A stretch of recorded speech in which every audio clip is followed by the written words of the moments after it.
ஒரு குரு, இளம் சீடர்கள் எதிரில் உட்காந்துருக்கிறாங்க. குரு பாடம் நடத்திக்கிட்டு இருக்கிறார்.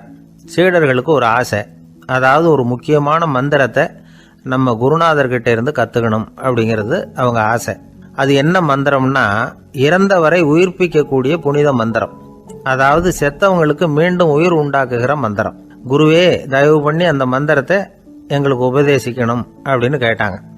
அது ரொம்ப ஆபத்தானது, அது என்னத்துக்கு உங்களுக்கு வேண்டாமேன்னாராம் குரு. எங்களுடைய நம்பிக்கை உறுதிப்படுறதுக்காகத்தான் கேட்குறோம், வேற ஒன்றும் இல்லை அப்படின்னு நாங்களாம் சீடர்கள். பக்குவப்படாத அறிவுங்கிறது ரொம்ப ஆபத்தானது அப்படின்னாராம் குரு. இது சீடர்களுக்கு புரியல. அது எப்படிங்க பக்குவப்படாத அறிவு ஆபத்தானதுன்னு சொல்றீங்க, அப்படின்னா என்ன அப்படின்னு கேட்டிருக்காங்க சீடர்கள். குரு அதுக்கு விளக்கம் கொடுத்தாராம். அந்த மந்திரத்தை எப்போ பயன்படுத்தணுங்கிறது முக்கியம். அதை அறியக்கூடிய ஞானம் ஏற்படுகிற வரைக்கும் அதை தெரிஞ்சுக்காம இருக்கிறது தான் நல்லது, இல்லைன்னா ஆபத்துன்னாராம்.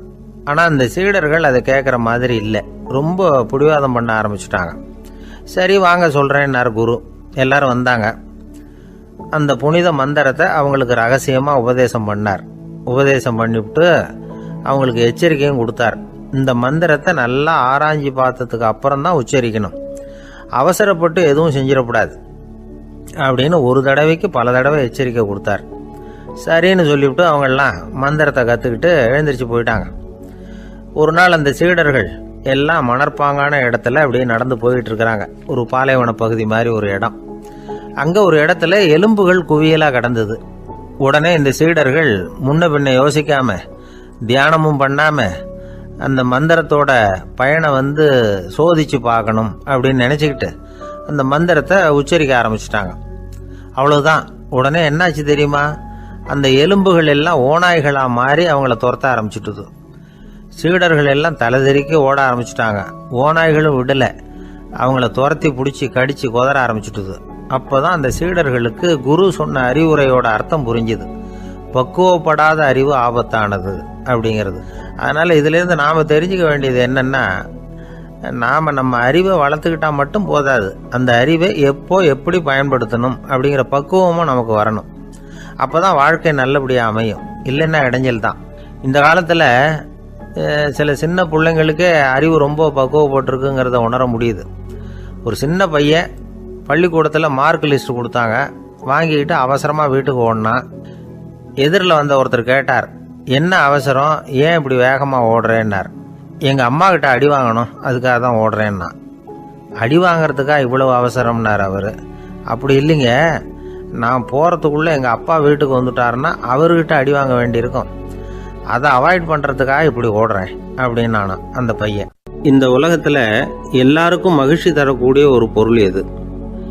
இது ஒரு முக்கியமான கேள்வி. இந்த கேள்விக்கு பொருத்தமான ஒரு பதிலை உங்களால் சொல்ல முடியுமா? அதாவது கொஞ்சம் யோசிச்சு பார்த்தா பணம்னு சொல்லலாமா? இப்போ கையில் காசு இல்லாதவங்ககிட்ட ஒரு 10 ரூபாயை கொடுத்தா அது அவனுக்கு சந்தோஷத்தை கொடுக்கும். ஏற்கனவே வருமான வரி பிரச்சனையில் சிக்கி இருக்கிறவர்கிட்ட இன்னும் கொஞ்சம் பணம் இருந்தாங்கன்னு சொல்லி கொடுத்தோம்னா அது அவருக்கு சங்கடத்தை தான் கொடுக்கும். அதனால் அந்த கேள்விக்கு பணங்கிறது பொருத்தமான பதிலாக இருக்க முடியாது. கேள்வி என்னன்னா, இந்த உலகத்தில் எல்லாருக்கும் மகிழ்ச்சி தரக்கூடிய ஒரு பொருள் எது? சரி, இனிப்புன்னு சொல்லலாமா? ஏன்னா எல்லாருக்கும் இனிக்க தானே செய்யும். அதுலேயும் ஒரு சிக்கல் இருக்குது. சர்க்கரை வியாதிக்காரங்களுக்கு அது என்ன சந்தோஷத்தையாக கொடுக்கும்? ஆக எல்லாருக்கும் வேறுபாடு எதுவும் இல்லாமல் மகிழ்ச்சியை கொடுக்கக்கூடியது வேற ஏதோ ஒன்று இருக்குது. அது என்னன்னு கண்டுபிடிக்கணும். அதுதான் இன்றைக்கி தகவல். இப்போ அதை கண்டுபிடிக்கணும்னா இந்த கதையை கேட்கணும். அது என்ன கதைன்னா, ஒரு ஊரில் ஒரு ராஜா இருந்தார். அவருக்கும் இதே சந்தேகம் வந்துட்டுது. அதாவது எல்லாருக்கும் இன்பம் தரக்கூடிய பொருள் எது அப்படின்னு. இதுக்கு பதில் தெரிஞ்சுக்கிறதுக்கு ஆசைப்பட்டார். சரி, அதுக்கு என்ன செய்யலாம்னு யோசனை பண்ணார். நாட்டு மக்களுக்கு பகிரங்கமாக ஒரு அறிவிப்பு கொடுத்தார். நம்ம நாட்டு மக்கள் இன்பம் தரக்கூடிய பொருள் எதுன்னு நினைக்கிறாங்களோ அதை கொண்டுகிட்டு அரண்மனையில் உள்ள கண்காட்சி மண்டபத்தில் வைக்கலாம். அப்படி அவங்க வைக்கிற பொருள்களில் எது எல்லாருக்கும் இன்பம் தரக்கூடியதாக இருக்குமோ அதை வச்சவருக்கு 1000 பொற்காசுகள் பரிசு அப்படின்னு அறிவிப்பு கொடுத்துட்டார். ஜனங்கள் இந்த அறிவிப்பை கேட்டாங்க. அதுக்கப்புறம் சும்மா இருப்பாங்களா? 1000 பொற்காசுன்னா சும்மாவா? அவங்க கையில் என்னென்ன கிடைச்சதோ அதையெல்லாம் கொண்டாந்து அரண்மனை காட்சி மண்டபத்தில் வச்சுட்டாங்க. அதுக்கப்புறமா ராஜா அங்கே வந்தார். ஒவ்வொன்றா பார்த்துக்கிட்டே வந்தார். முதல்ல ஒரு குயில் இருந்தது, இனிமையாக பாடக்கூடிய குயில். இந்த குயிலோட இன்னிசை எல்லாருக்கும் இன்பம் தரக்கூடியது தான். இருந்தாலும் காது கேட்காதவங்களுக்கு இந்த இசை எப்படி இன்பம் தர முடியும்? அதனால் இது சரியில்லைன்னு விட்டார். அடுத்தபடியாக போனார். அங்கே என்ன வச்சுருக்குறாங்கன்னு பார்த்தா ஒரு அழகான மயில் அங்கே தோகை விரித்து ஆடிக்கிட்டு இருக்குது. இந்த மயிலோட ஆட்டம் மனசுக்கு இன்பம் தரக்கூடியது தான். இருந்தாலும் பார்வை இல்லாதவங்க இந்த ஆட்டத்தை பார்த்து ரசிக்க முடியுமா? முடியாது. அதனால் இதுவும் சரியில்லை அப்படின்னு சொல்லிவிட்டார்.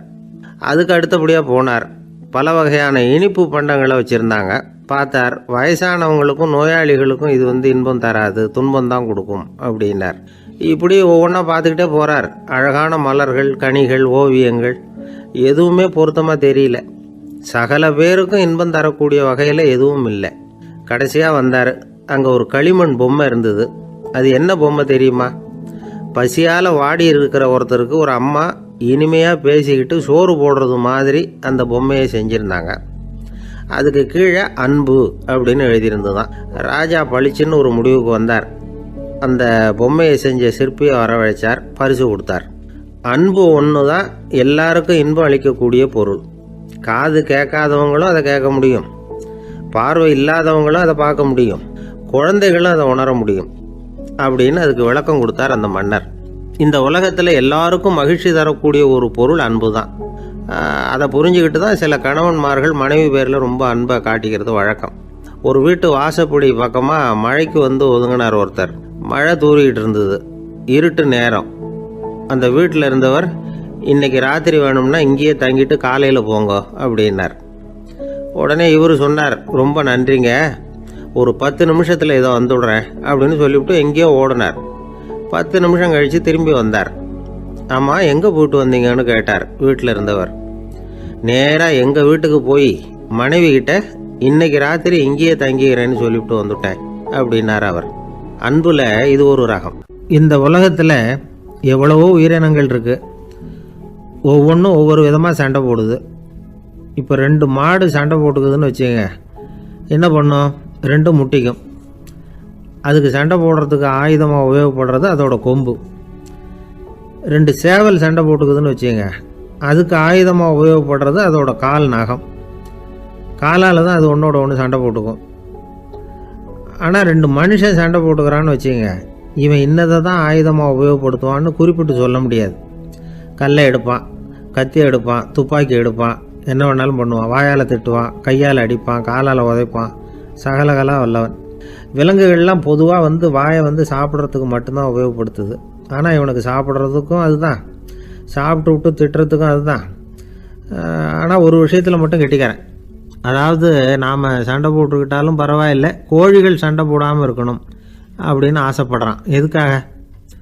கோழிகள் சண்டை போடாமல் இருந்தால் நிறைய முட்டைகள் போடுமா, அதுக்காக தான் இந்த அக்கறை. கோழி பண்ணை வச்சிருக்கிறவங்களுக்கு இது ஒரு பெரிய பிரச்சனை. அதாவது பண்ணையில் இருக்கிற கோழிகளுக்குள்ளே அடிக்கடி சண்டை வந்துடும், அதனால் முட்டை உற்பத்தி குறைஞ்சிரும். சரி, இதுக்கு என்ன பண்ணுறது? பண்ணையில் போய் உட்காந்துக்கிட்டு தினமும் பஞ்சாயத்து பேசிகிட்டு இருக்க முடியுமா? அமெரிக்காவில் கோழி பண்ணை வச்சிருக்கிற ஒருத்தர் இதை பற்றி யோசனை பண்ணி பார்த்தாராம். ஒரு வழியையும் கண்டுபிடிச்சிருக்கார். கோழிக்கெல்லாம் மூக்கு கண்ணாடி மாட்டி விட்டுட்டோம்னா அது சண்டை போடுற குணம் குறைஞ்சிரும், முட்டை அதிகமாகிடும். அந்த கண்ணாடியில் உள்ள லென்ஸு சிவப்பு நிறத்தில் இருக்கணும், அவ்வளவுதான் அப்படின்னு அவர் கண்டுபிடிச்சாராம். இது ஏற்கனவே நடைமுறையில் கண்டுபிடிக்கப்பட்ட ஒரு விஷயம். ஆனால் எல்லா கோழிக்கும் சிவப்பு மூக்கு கண்ணாடி எப்படி மாட்டி விடுறது?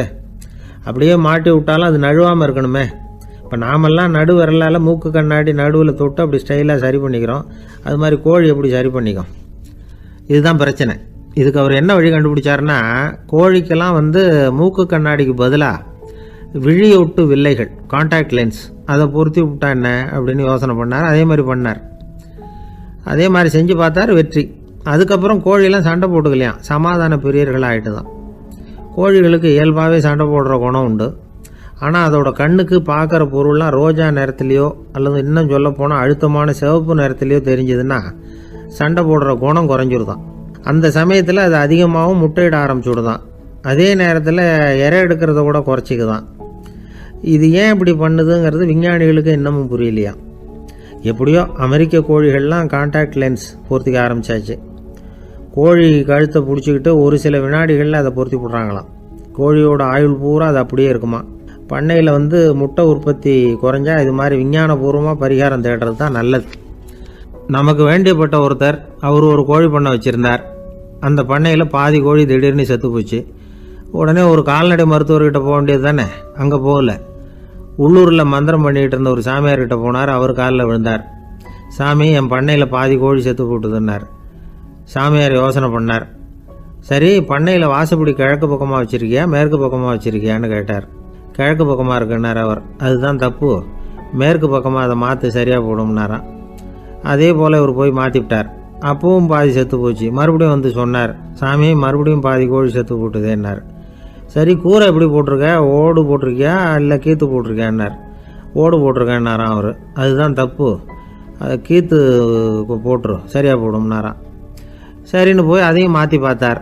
மறுபடியும் போயிட்டுது, கோழி செத்து போச்சு. வந்தார். மறுபடியும் பாதி செத்து போச்சு சாமின்னு வந்தார். இவரும் யோசனையை மாற்றி மாற்றி சொல்லிகிட்டே இருக்கிறார். இப்படி அவரும் மாற்றி மாற்றி பார்த்தார். 6வது தடவையாக அவரை தேடிட்டு வந்தார்.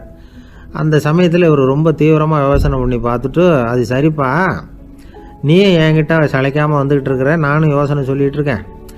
இப்போவும் உங்ககிட்ட சொல்கிறதுக்கு என்கிட்ட யோசனை நிறையா இருக்குது, ஆனால் சோதிக்கிறதுக்கு உங்ககிட்ட கோழி இல்லையே, என்ன பண்ணுறது அப்படின்னாராம். இவர் நடந்து போய்கிட்டு இருந்தார். அவர் தோளில் ஒரு பெரிய துணி மூட்டை, அதை சுமந்துக்கிட்டு கடத்தெருவை நோக்கி அவர் போய்கிட்டு இருக்கிறார். வழியில் அவரை சந்தித்தார் உமர். அவர் கேட்டார், கலீஃபா அவர்களே, எங்கே புறப்பட்டுட்டீங்க அப்படின்னு கேட்டார். கலீஃபான்னா ஆட்சித்தலைவர்னு அர்த்தம். இதுக்கு அவர் சொன்னார், நான் துணி வணிகம் செய்கிறவன், அதனால் துணி வியாபாரம் செய்கிறதுக்காக போயிட்டுருக்கிறேன்னார். நீங்கள் இப்போ இந்த நாட்டுக்கு ஆட்சித்தலைவர், ஆட்சி பொறுப்பில் இருக்கிறீங்க, நீங்கள் வியாபாரம் செய்ய போட்டால் அரசு பணிகளை செய்கிறது யார் அப்படின்னு கேட்டார் அவர். நான் அரசு பணிகளை மட்டுமே செஞ்சுக்கிட்டு இருந்தா என் குடும்பத்தை காப்பாற்றுறது யார் அப்படின்னு கேட்டார் அவர்.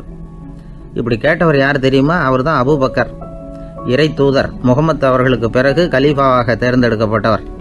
அப்போலாம் ஆட்சி தலைவர்களுக்கு சம்பளம்னு எதுவும் கிடையாது. இந்த பிரச்சனையை எப்படி தீர்க்கிறதுன்னு யோசனை பண்ணார் உமர். அபு உபைதா அவர்கள்கிட்ட அழைச்சிட்டு போனார். அவர் யாருன்னா, அவர் தான் பொது நிதி கருவூலத்தின் பொறுப்பாளர். அவர்கிட்ட பிரச்சனையை சொன்னார். இது மாதிரி ஆட்சி தலைவருக்கு பொது நிதியிலிருந்து ஊதியம் அளிக்க முடியுமான்னு கேட்டார். பொது நிதி விதிகளின்படி அதுக்கு சாத்தியம் இல்லைன்னு சொல்லிவிட்டார் அவர். சரி, வேற ஏதாவது வழி இருக்குதான்னு கேட்டார் உமர். அபு உபைதா கொஞ்சம் யோசனை பண்ணி பார்த்தார். அப்புறமா சொன்னார், மக்காவிலிருந்து மதீனாவுக்கு குடிபெயர்ந்து வந்த அகதிகளுக்கு நிதி உதவி அளிக்கிறதுக்கு விதிகளில் இடம் இருக்கு. அப்படி பார்த்தா அபூபக்கரும் அகதி தானே, அதனால எல்லா அகதிகளுக்கும் கொடுக்கறது மாதிரியே அவருக்கும் ஒரு தொகை அளிக்கலாம்னார்.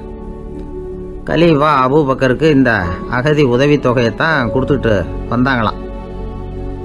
குடும்ப செலவுக்கு அது போதுமானதா இல்லை. இருந்தாலும் கலீஃபாங்கிறதுக்காக மற்ற அகதிகளை விட அதிகமாக தொகையை பெற அவர் விரும்பலை. மார்பு பக்கம் கிழிஞ்சிருந்த ஒரு மேலாடையை தான் அவர் அணிஞ்சிருந்தார். அவருடைய துணைவியார் அஸ்மா, அவங்க ஒரு நாள் தேன் அருந்து ஆசையாக இருக்குன்னாங்களாம். நமக்கு கிடைக்கிற ஊதியம் குடும்ப செலவுக்கே போதுமானதா இல்லையே, இந்த நிலையில் தேன் வாங்கிறதுக்கு காசுக்கு நான் எங்கே போவேன்ருக்கார் அவர். கொஞ்ச நாள் கழித்து அவங்க ஒரு தொகையை அவர்கிட்ட கொடுத்து தேன் வாங்கிட்டு வர சொன்னாங்களாம். இவருக்கு ஆச்சரியம், ஏது இந்த பணம்னு கேட்டிருக்காரு. நீங்கள் தினமும் குடும்ப செலவுக்காக கொடுத்துக்கிட்டு வந்த பணத்தில் கொஞ்சம் கொஞ்சமாக மிச்சப்படுத்தி வச்சேன்னாங்களாம். அபூபக்கர் அந்த பணத்தை எடுத்துக்கிட்டு நேராக பொது நிதி கருவூல பொறுப்பாளர்கிட்ட போனார். இந்த பணத்தை பொது நிதியில் சேர்த்துருங்க, இது அதிகப்படியாக எனக்கு தரப்பட்டு வந்த ஊதியம், அடுத்த மாதத்துலேருந்து இந்த தொகையை குறைச்சிங்கன்னு வேற சொல்லிவிட்டாராம். பசியை தணிக்க தேவையான அளவு உணவு, ஒரு ஜோடி உடை, இதை தவிர கூடுதலாக மக்கள் பொது நிதியிலிருந்து வாங்கிக்கிறதுக்கு என் குடும்பத்தாருக்கு உரிமை இல்லை அப்படின்னு சொல்லி கண்டிப்பாக சொல்லிவிட்டாராம். அவர் வாங்கிட்டு வந்த இந்த குறைந்த ஊதியம் கூட அவர் மனசை உறுத்திக்கிட்டே இருந்தது. கடைசி நேரம் அவர் தம்முடைய மகள் ஆயிஷா அவர்களை அழைச்சார். மகளே, இதுவரைக்கும் பொது நிதியிலிருந்து நான் வாங்கிட்டு வந்த தொகை என்னுடைய இதயத்தில் பாரமாக அழுத்திக்கிட்டு இருக்கு. என் தோட்டத்தை விற்று அதில் வர்ற பணத்திலிருந்து நான் இதுவரைக்கும் வாங்கிட்டு வந்த ஊதிய தொகையை கணக்கு போட்டு பொது நிதியில் சேர்த்துடு அப்படின்னாராம். பதவி ஏற்கிறதுக்கு முன்னாடி தன்கிட்ட இருந்ததை விட இப்போ கூடுதலாக என்ன சொத்து இருக்குன்னு பார்த்துருக்கார். ஒரு ஒட்டகம், ஒரு கோப்பை, ஒரு பணியாள். இதையும் அடுத்தபடியாக கலீஃபாவா வர்றவர்கிட்ட ஒப்படைச்சிருங்க அப்படின்னு விட்டாராம். அதே மாதிரி அடுத்து வந்த உமர்கிட்ட ஒப்படைச்சாங்க. அப்போ உமர் சொன்னாராம், அபூபக்கரே, இந்த முன்மாதிரியால் உங்களுக்கு பிறகு இந்த ஆட்சி பொறுப்பை ஏற்கிறவர்களை பெரும் நெருக்கடிக்கு ஆளாகி விட்டீங்க அப்படின்னு சொல்லி ரொம்ப கண் கலங்கினாராம். கடைசியாக அபூபக்கர் தன்னுடைய குடும்பத்தாருக்கு விட்டு சென்ற சொத்து ஒரு படுக்கை விரிப்பு, ஒரு போர்வை, அவ்வளவுதான். இது சிந்திக்க வேண்டிய ஒரு செய்தி. ஒரு ஊரில் ஒரு மன்னர் இருந்தாராம். அமைச்சர் அவர்கிட்ட சொன்னாராம், மன்னா, நம்ம ராஜ்யத்தில் இனிமே லஞ்ச ஊழலே இருக்காதுன்னாராம். ஆஹா, அப்படின்னா ஊழல் பேர் வழிகளையெல்லாம் நாடு கடத்தியாச்சா அப்படின்னு கேட்டிருக்காரு மன்னர். இதுக்கு அவர், அப்படி இல்லைங்க, இனிமே கொடுக்கறதுக்கு ஜனங்கள்கிட்ட பணமே இல்லை அப்படின்னாராம். ஒரு நண்பர் இருக்கார். எப்போ பார்த்தாலும் கையில் ஒரு புத்தகம் இருக்கும். புத்தகம் இல்லாமல் எங்கேயும் புறப்பட மாட்டார். எதுக்காக இப்படி எடுத்துகிட்டு போகிறீங்க அப்படின்னு கேட்டால், எனக்கு இது ஒரு நல்ல நண்பன் மாதிரி. இந்த காலத்தில் எங்கே போனாலும் காத்திருக்க வேண்டியிருக்கு. அது மாதிரி சமயத்தில் நான் நண்பன் கூட பேசிக்கிட்டு இருப்பேன் அப்படிம்பாரான். ஒருத்தர் ஒரு பெரிய அரச பதவியில் இருந்தார். அவர் பதவியிலேருந்து இறங்க வேண்டிய சூழ்நிலை. அரசு கொடுத்துருந்த வீட்டை விட்டுட்டு வெளியில் வர்றார். வரும்பொழுது 2 கையிலையும் 2 பெட்டியை எடுத்துகிட்டு வந்தாராம். சார், உங்களுடைய உடைமைகள் அப்படின்னு கேட்குறாங்க அங்கே இருந்த ஊழியர்கள். இவர் தன்னுடைய கையில் இருக்கிற பெட்டியை காட்டி, இதுதான் என்னுடைய சொத்து அப்படின்னாராம். ஒரு பெட்டியில் அவருடைய உடைகள், இன்னொரு பெட்டியில் அவர் விரும்பி படிக்கிற புத்தகங்கள், அவ்வளவுதான். இதுதான் இருந்துதான். புத்தகம் படிக்கிறது மனசுக்கு நல்லதுங்கிறது நமக்கு தெரியும். புத்தக வாசிப்பு உடம்புக்கும் நல்லதுங்கிறாங்க. அது நமக்கு ஆச்சரியமாக தான் இருக்குது. ஒரு நபர் ஒரு வருஷத்தில் சராசரியாக 2000 பக்கங்களை படிச்சிருக்கணுமா, யுனெஸ்கோ பரிந்துரை. ஆனால் நம்ம நாட்டில் நாம் சராசரியாக படிக்கிறது 32 பக்கங்கள், அவ்வளவுதான். இவ்வளவுக்கு நம்ம நாட்டில் 6000த்துக்கும் மேற்பட்ட நாளேடுகள், 2000த்துக்கும் மேற்பட்ட இதழ்கள், மலர்கள், இவ்வளவு இருந்தும் சரியாக வரல. இந்த உலகத்தில் முதல் நூலகம் எங்கே எப்போ ஆரம்பமாச்சு தெரியுமா? கிமு 2500ஆம் ஆண்டில் அது ஆரம்பமாயிருக்குது. பாபிலோனியாவில் அமில் அணு அப்படிங்கிற அரசன் தான் நூலகத்தை உருவாக்கி இருக்கிறான். அப்போல்லாம் தாள் கிடையாது, களிமண் தான். களிமண் பலகைகளில் எழுதி அது தொகுத்து அப்படியே நூலாக்கி அதை நூலகத்தில் வச்சுருப்பாங்களாம். அரசருடைய நூலகத்தில் 1000த்துக்கும் மேற்பட்ட நூல்கள் இருந்ததாக வரலாற்று குறிப்பு இருக்குது. அது மட்டும் இல்லை, அந்த நூலகத்தில் பொருள் வாரியாக, அதாவது சப்ஜெக்ட் வாரியாக புத்தகங்களை வகைப்படுத்தி வச்சுருந்தாங்களாம். அதில் மிச்சம் இருந்த ஒரு 25 களிமண் பலகை புத்தகங்கள் இன்றைக்கும் பிரிட்டிஷ் அருங்காட்சியகத்தில் இருக்குதான். அச்சு, தாள் இதெல்லாம் ஏற்பட்டதுக்கு அப்புறம் அமைக்கப்பட்டது தான் பிரான்சில் இருக்கக்கூடிய பாரிஸ் நூலகம். 1480 பிரெஞ்சு மன்னர் 11ஆம் லூயி இந்த நூலகத்தை அமைச்சாராம். ஆனால் அப்போல்லாம் அரசர்கள் மட்டும்தான் நூலகத்தை பயன்படுத்த முடியுமா. அதுக்கப்புறம் 17ஆம் நூற்றாண்டில் இந்த முறை மாறி பொதுமக்கள் அங்கே போகலாம், படிக்கலாம் அப்படிங்கிற நிலைமை வந்துதான். போட்லியன் நூலகம் அப்படின்னு அதுக்கு பேர், பாரிஸ் நகரத்தில் இருக்குது. அங்கே தான் நூல்களின் பட்டியல் தயாரிப்பு பணி ஆரம்பமாச்சு. கல்வி வளர்ச்சியையும் நூலகத்தையும் இணைச்சவர் நெப்போலியன் போனபார்ட். முன்பணம் செலுத்தி புத்தகத்தை படிக்கிற முறையையும் அவர் தான் கொண்டுட்டு வந்தாராம். மக்கள்கிட்ட வசூலிக்கிற வரியின் ஒரு பகுதியை நூலகத்துக்கு பயன்படுத்தினவரும் அவர் தானா. நெப்போலியன் நூலகத்தில் உலகத்தில் உள்ள எல்லா மொழி நூல்களும் இருக்குதான். அங்கே ஒரு தமிழ் நூலும் இருந்திருக்குது. அது என்னென்னா கம்பராமாயணம். சோவியத் யூனியனுக்கு படையெடுத்து போனப்போ அங்கேருந்து லட்சக்கணக்கான புத்தகங்களை இந்த பனிச்சறுக்கு வாகனங்கள் இருக்குல்ல, அதில் கொண்டுகிட்டு வந்ததாக வரலாறு. அடுத்தபடியாக குறிப்பிட்டு சொல்லத்தக்க நூலகம் எதுன்னா பிரிட்டிஷ் நூலகம். மிக பழைய கையெழுத்து பிரதியெல்லாம் கூட அங்கே இருக்குது. 1753 ஆரம்பமாச்சு. அதில் உள்ள நூல்களை வரிசையாக அடுக்கினா 180 கிலோமீட்டர் நீளத்துக்கு வருமா. மிகப்பெரிய நூலகம் அமெரிக்க தலைநகர் வாஷிங்டனில் இருக்குதான். இந்தியாவை பொறுத்த வரைக்கும் பெரிய பழைய நூலகம் எதுன்னா கல்கத்தா நூலகம். எல்லா இந்திய மொழி நூல்களும் இங்கே உண்டு. மகாகவி பாரதியார் நடத்தின இந்தியாங்கிற இதழின் எல்லா பிரதிகளும் அங்கே பாதுகாப்பாக இருக்குது. படிக்கும் பழக்கம் இங்கே வளர வேண்டியிருக்குது. ஒருத்தர்கிட்ட ஒரு புஸ்தகத்தை கொடுத்து விமர்சனம் எழுத சொல்லியிருந்தாங்க. கொஞ்ச நாள் கழித்து அவரை போய் பார்த்து, என்னங்க புஸ்தகத்தை படித்து பார்த்தீங்களா அப்படின்னு கேட்டாங்களாம். இதுக்கு அவர் சொல்லியிருக்கிறார், இன்னும் நான் படித்து பார்க்கலிங்க, இப்போ தானே விமர்சனமே எழுதி முடிச்சிருக்கிறேன், இனிமே தான் படிக்கணும் அப்படின்னாராம். ஒருத்தர் ரொம்பவும் மகிழ்ச்சியாக வந்துக்கிட்டு இருந்தார். என்ன விஷயம்னு விசாரித்தேன். நான் தோற்று போயிட்டேன், அதுதான் மனசுக்கு மகிழ்ச்சியாக இருக்குது அப்படின்னார். எனக்கு இது ரொம்ப ஆச்சரியமாக போச்சு. இந்த உலகத்தில் தோற்று போகிறவங்க யாரும் மகிழ்ச்சியாக இருக்கிறதில்ல. அப்படி இருக்கிறப்ப இவர் இப்படி சொல்கிறாரே, எங்கே தோற்று போனீங்கன்னு கேட்டேன். அதுக்கப்புறம் தான் அவர் விவரமாக சொன்னார். என்னோட 5 வயசு குழந்தையோடு நான் விளையாடிக்கிட்டு இருந்தேன். அந்த விளையாட்டில் என் குழந்தை ஜெயிச்சுட்டுது, நான் தோற்று போயிட்டேன். அப்படின்னார் ரொம்ப உற்சாகமாக. நான் யோசித்து பார்த்தேன். அதாவது நாம் சின்ன குழந்தையா இருக்கிறப்போ எந்த விளையாட்டில் கலந்துக்கிட்டாலும் அதில் நாம் தான் ஜெயிக்கணும்னு ஒரு வெறி நமக்குள்ளே இருக்கும். நம்மளை எதிர்த்து விளையாடுறவர் நல்லவரா கெட்டவரா, பெரியவரா சின்னவரா அப்படிங்கிறதெல்லாம் முக்கியம் கிடையாது. அவர் தோற்று போகணும், நாம் ஜெயிக்கணும், அதுதான் முக்கியம். எதிரியை சந்தோஷப்படுத்த விளையாடுகிற கலை அப்போ நமக்கு தெரியறதில்ல. வாழ்க்கையில் ஒரு பக்குவம் வந்ததுக்கு அப்புறம் வெற்றி பெறணுங்கிற மன அழுத்தம் போயிடுது. போட்டியில் ஜெயிக்கணுங்கிறத விட குழந்தையை சந்தோஷப்படுத்தணுங்கிறது முக்கியமாக போச்சு. ஜெயிக்கணுங்கிற வெறி ஓடி போட்டுது. ஒரு குழந்தையா இருந்தப்போ நம்ம வளர்ச்சிக்கு உதவிய வெறி பெரியவனானதுக்கு பிறகு நமக்கு எதிரியாக மாறுது. அதை சரியான சமயத்தில் நாம் புரிஞ்சுக்கிட்டோம்னா போதும், நாம் பொழைச்சிக்கலாம். ஒவ்வொரு மனுஷனுமே வாழ்க்கையோட அடுத்த கட்ட வளர்ச்சியில் அடி எடுத்து வைக்கிற நேரத்தில் தன்கிட்ட இருந்து ஏதோ ஒரு குணத்தை அல்லது தன் குணம் இருந்த ஏதோ ஒரு உறவை நாம் இழக்கத்தான் வேண்டியிருக்குது. ஒரு கட்டம் வரைக்கும் உதவியாக இருந்த குணம் அடுத்த கட்டத்துக்கு தடையாக கூட மாறிடலாம். இந்த பரிமாண மாற்றத்துக்கு உள்ளாகிற ஒவ்வொருத்தரும் பிரத்யட்சமாக இதை உணர்றாங்க. ஆனால் பல பேர் எப்படின்னா பழசை திறந்துவிட்டு புதிய கொள்கைகளை உருவாக்கிக்கிறதுக்கு இஷ்டம் இல்லாமல் இருந்துடுறாங்க, அல்லது அப்படி செய்ய முடியாமல் தவிக்கிறாங்க. இதையெல்லாம் மீறி அந்த பழசை திறந்துட்டா அதை இழந்ததால் உண்டாகிற மன அழுத்தம் சில காலத்துக்கு வருத்திக்கிட்டு தான் இருக்கும், வேறு வழி இல்லை. ஆரோக்கியமான ஒரு முன்னேற்றத்துக்காக அந்த மன அழுத்தத்தை தாங்கிக்கத்தான் வேணும் அப்படிங்கிறாரு அந்த உலக புகழ்பெற்ற மேதை ஒருத்தர், இந்த ஸ்காட் பெக் அப்படிங்கிறவர். பிறந்த நாள் முதல் இதுதான் சரி அப்படின்னு கற்பிக்கப்பட்டு வந்த ஒவ்வொரு தத்துவத்தையும் தங்களுடைய வளர்ச்சிக்கு தகுந்த மாதிரி மாற்றி அர்த்தப்படுத்தி கொள்ள முடியாமல் வாழ்க்கை சூழல்ல அப்படியே அரைப்பட்டு தூளாகிறவர்கள் தான் ரொம்ப தவிக்கிறாங்களாம். இதுதான் அவருடைய கருத்து. பெரும்பாலும் மனிதர்களுடைய நடுத்தர வயசில், அதாவது 30 தாண்டுகிற சமயத்தில் தான் இந்த தவிப்பு உண்டாகுதான். இதை தான் மேற்கத்திய நாடுகளில் அடிக்கடி மிட் லைஃப் கிரைசிஸ் அப்படின்னு சொல்கிறாங்க. அப்பப்போ பழசையெல்லாம் தொலைச்சி விட்டு புதுசாக பிறக்கிறதுக்கு கற்றுக்கணும். ஒவ்வொரு நிமிஷத்தையும் அந்த நிமிஷத்துக்கு ஏற்ற சித்தாந்தம் கொண்டவர்களாக சந்திப்போம் அப்படிங்கிறார் அந்த உளவியல் நிபுணர்.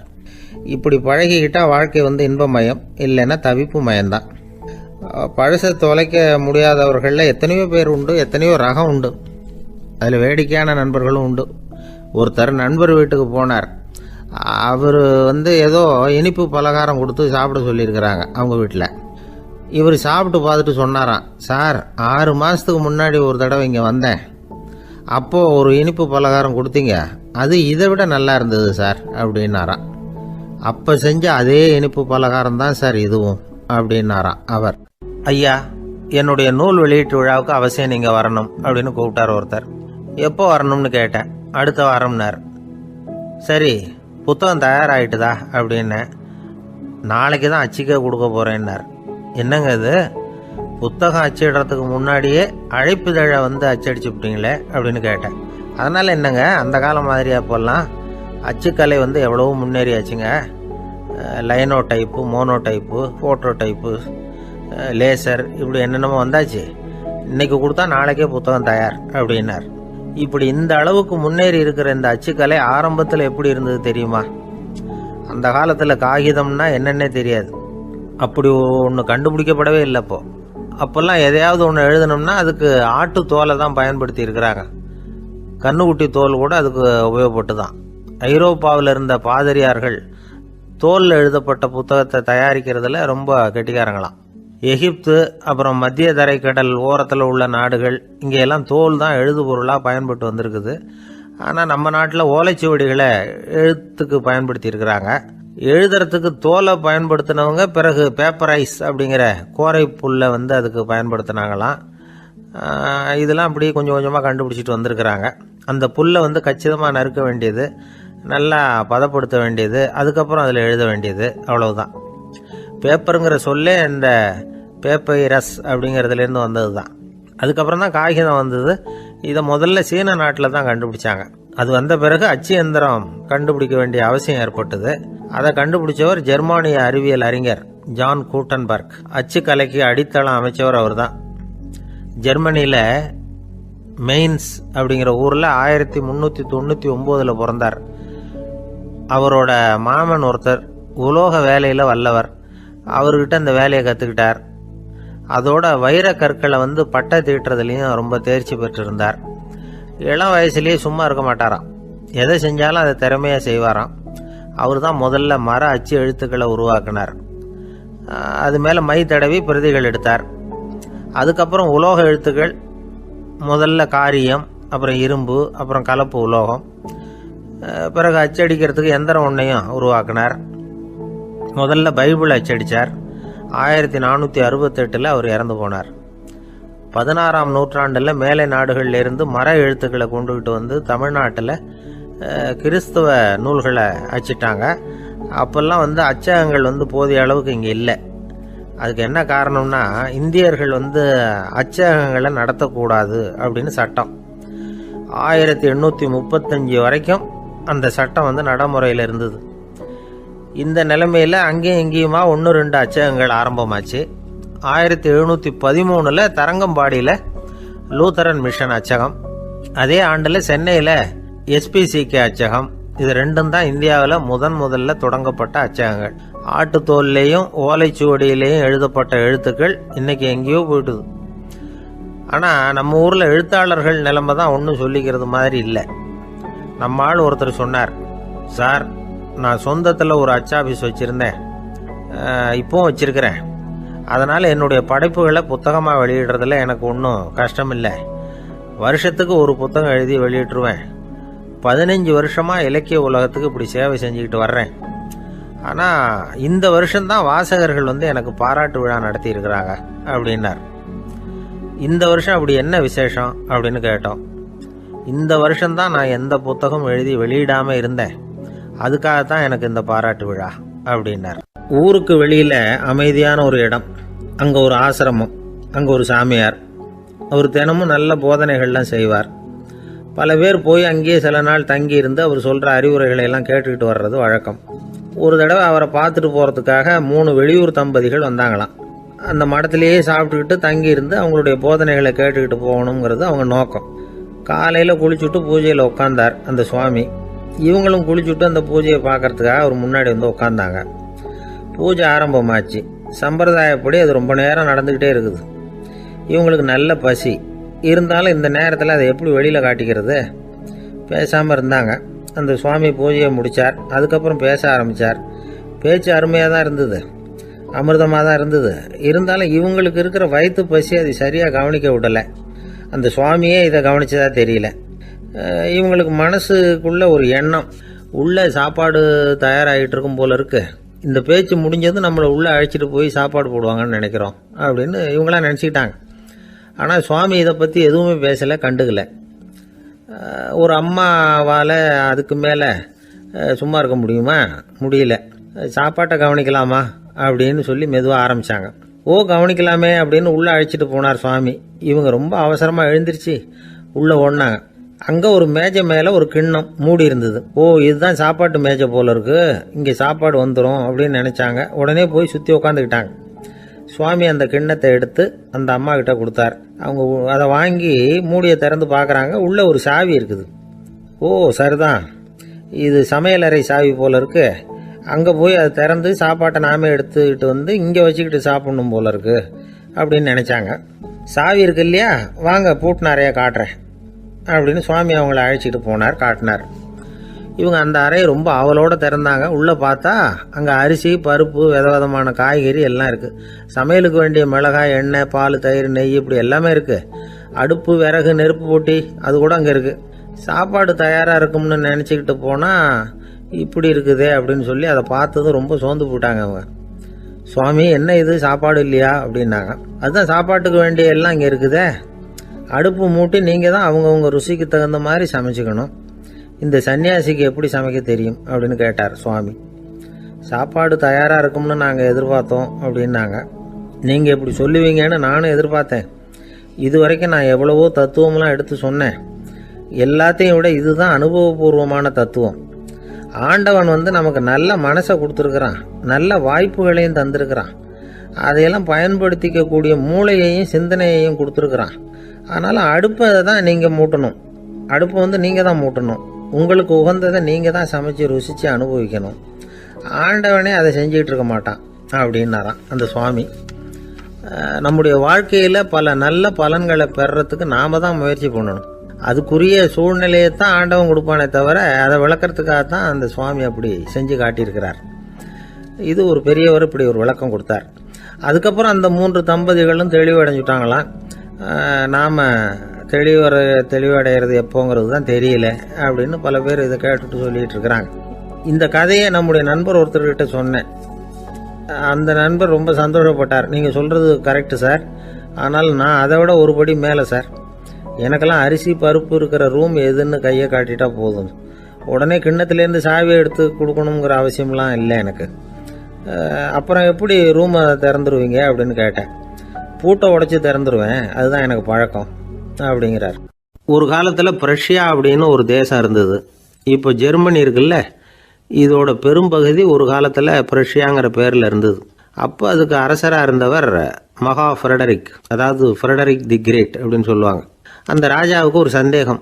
நாம் பல வகையான வரிகளை விதித்து வசூல் பண்ணுறோம், அப்படி பண்ணி வருமானம் குறைஞ்சிக்கிட்டே போகுதே, இதுக்கு என்ன காரணமாக இருக்கும்? இதுதான் அவருக்கு ஏற்பட்ட சந்தேகம். ஒரு சமயம் அந்த அரசர் தம்முடைய அமைச்சர்களையும் பிரபுக்களையும் தளபதிகளையும் கூப்பிட்டு ஒரு விருந்து வச்சார்.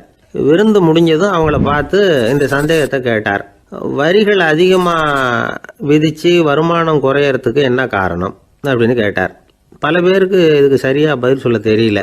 அனுபவசாலியான ஒரு தளபதி எழுந்திருச்சார். அரசே, அது எப்படிங்கிறத இப்போ உங்களுக்கு காட்டுறேன்னார். உடனே ஒரு பெரிய பனிக்கட்டி ஒன்றை தன்னுடைய கையில் எடுத்தார். அதை அப்படியும் எப்படியும் திருப்பி பார்த்தார். அப்புறம் அடுத்தவர்கிட்ட கொடுத்தார். அவரும் அதை அப்படியும் எப்படியும் திருப்பி பார்த்துட்டு அடுத்தபடியாக இருந்தவர்கிட்ட கொடுத்தார். இப்படியே இதை ஒவ்வொருத்தராக பார்த்துட்டு ஒவ்வொரு கையாக மாறி கடைசியில் மன்னர் கைக்கு போய் சேர்ந்தது. மன்னர் கைக்கு அந்த பனிக்கட்டி போய் சேர்ந்தப்போ அது கொஞ்சம் கொஞ்சமாக உருகி ஒரு பட்டாணி கடலை சைஸுக்கு ஆயிட்டுது.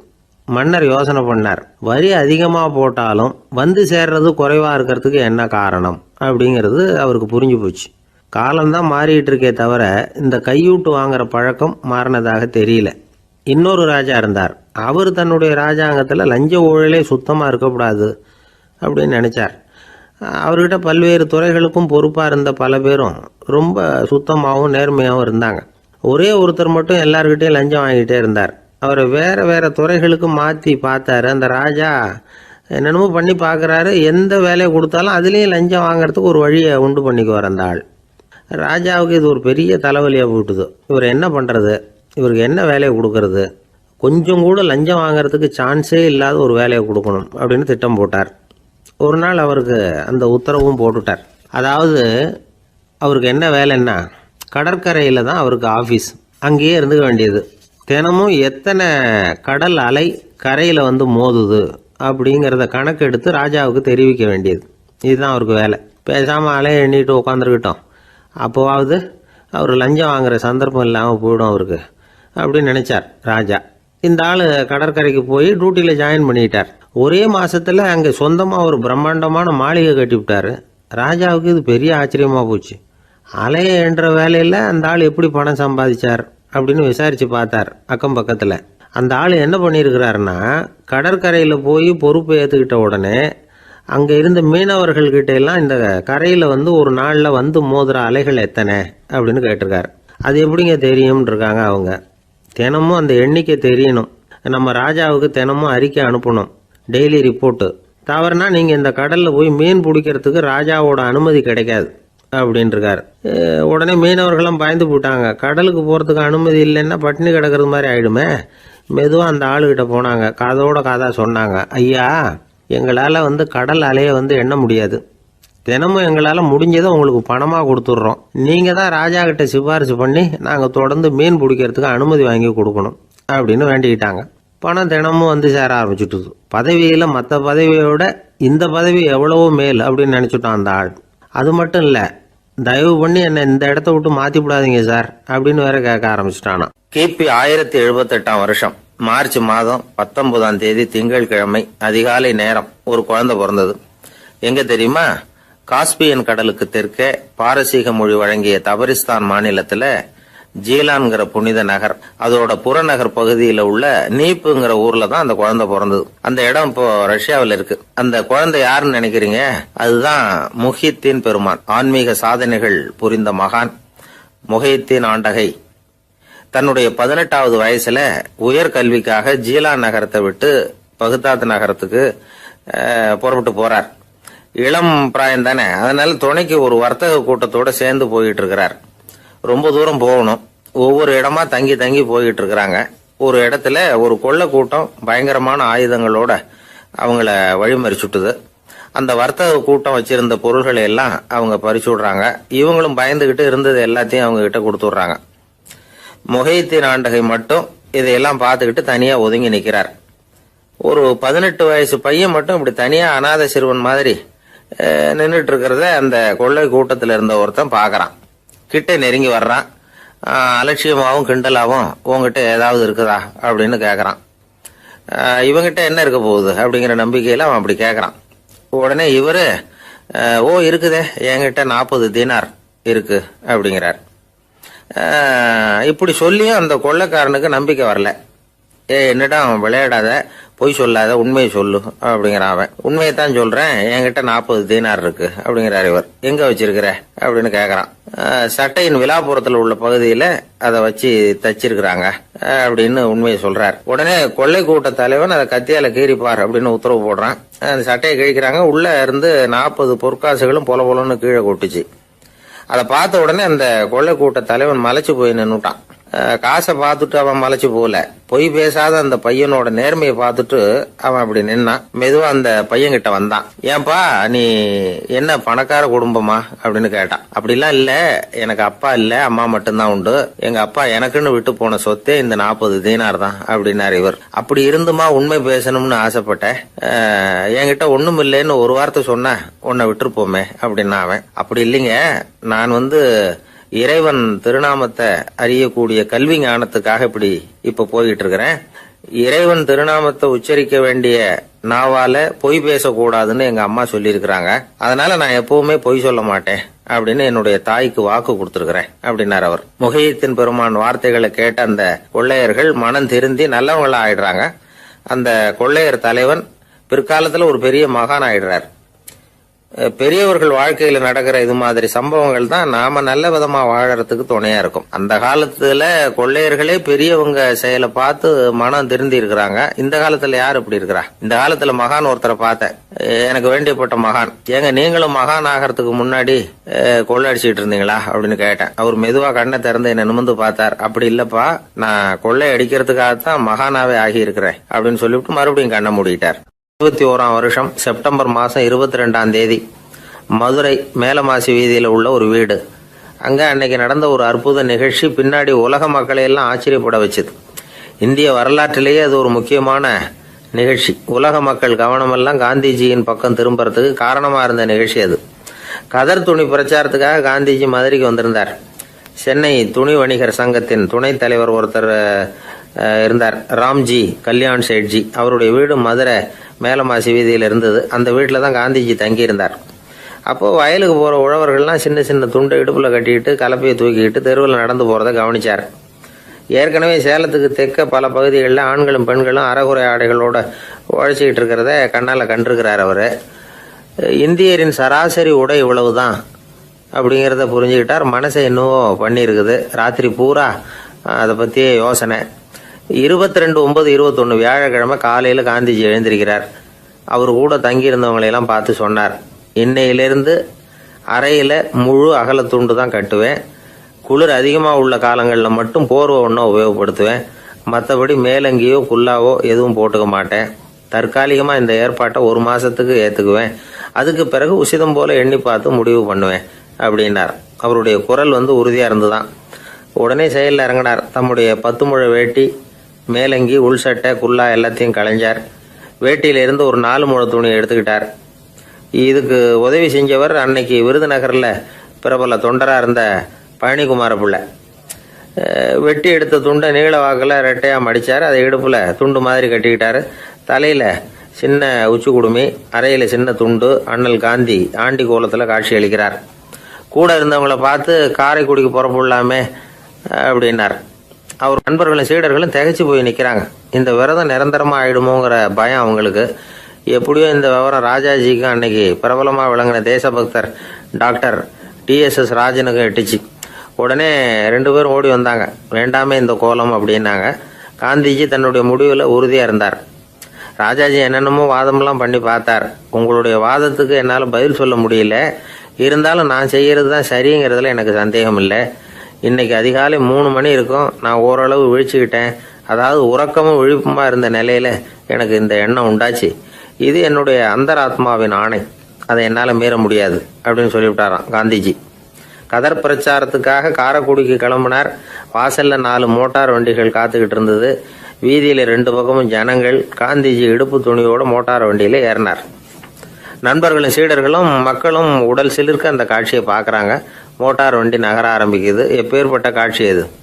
சுக்கநாத பெருமானியே கூலி ஆளாக்கிய மண், அப்படி ஆக்கி மண் சுமக்க வச்ச மதுரை இல்லையா, அந்த மதுரை தான் காந்திஜி துறவி கோலம் கொள்றதுக்கும் காரணமாக இருந்திருக்குது.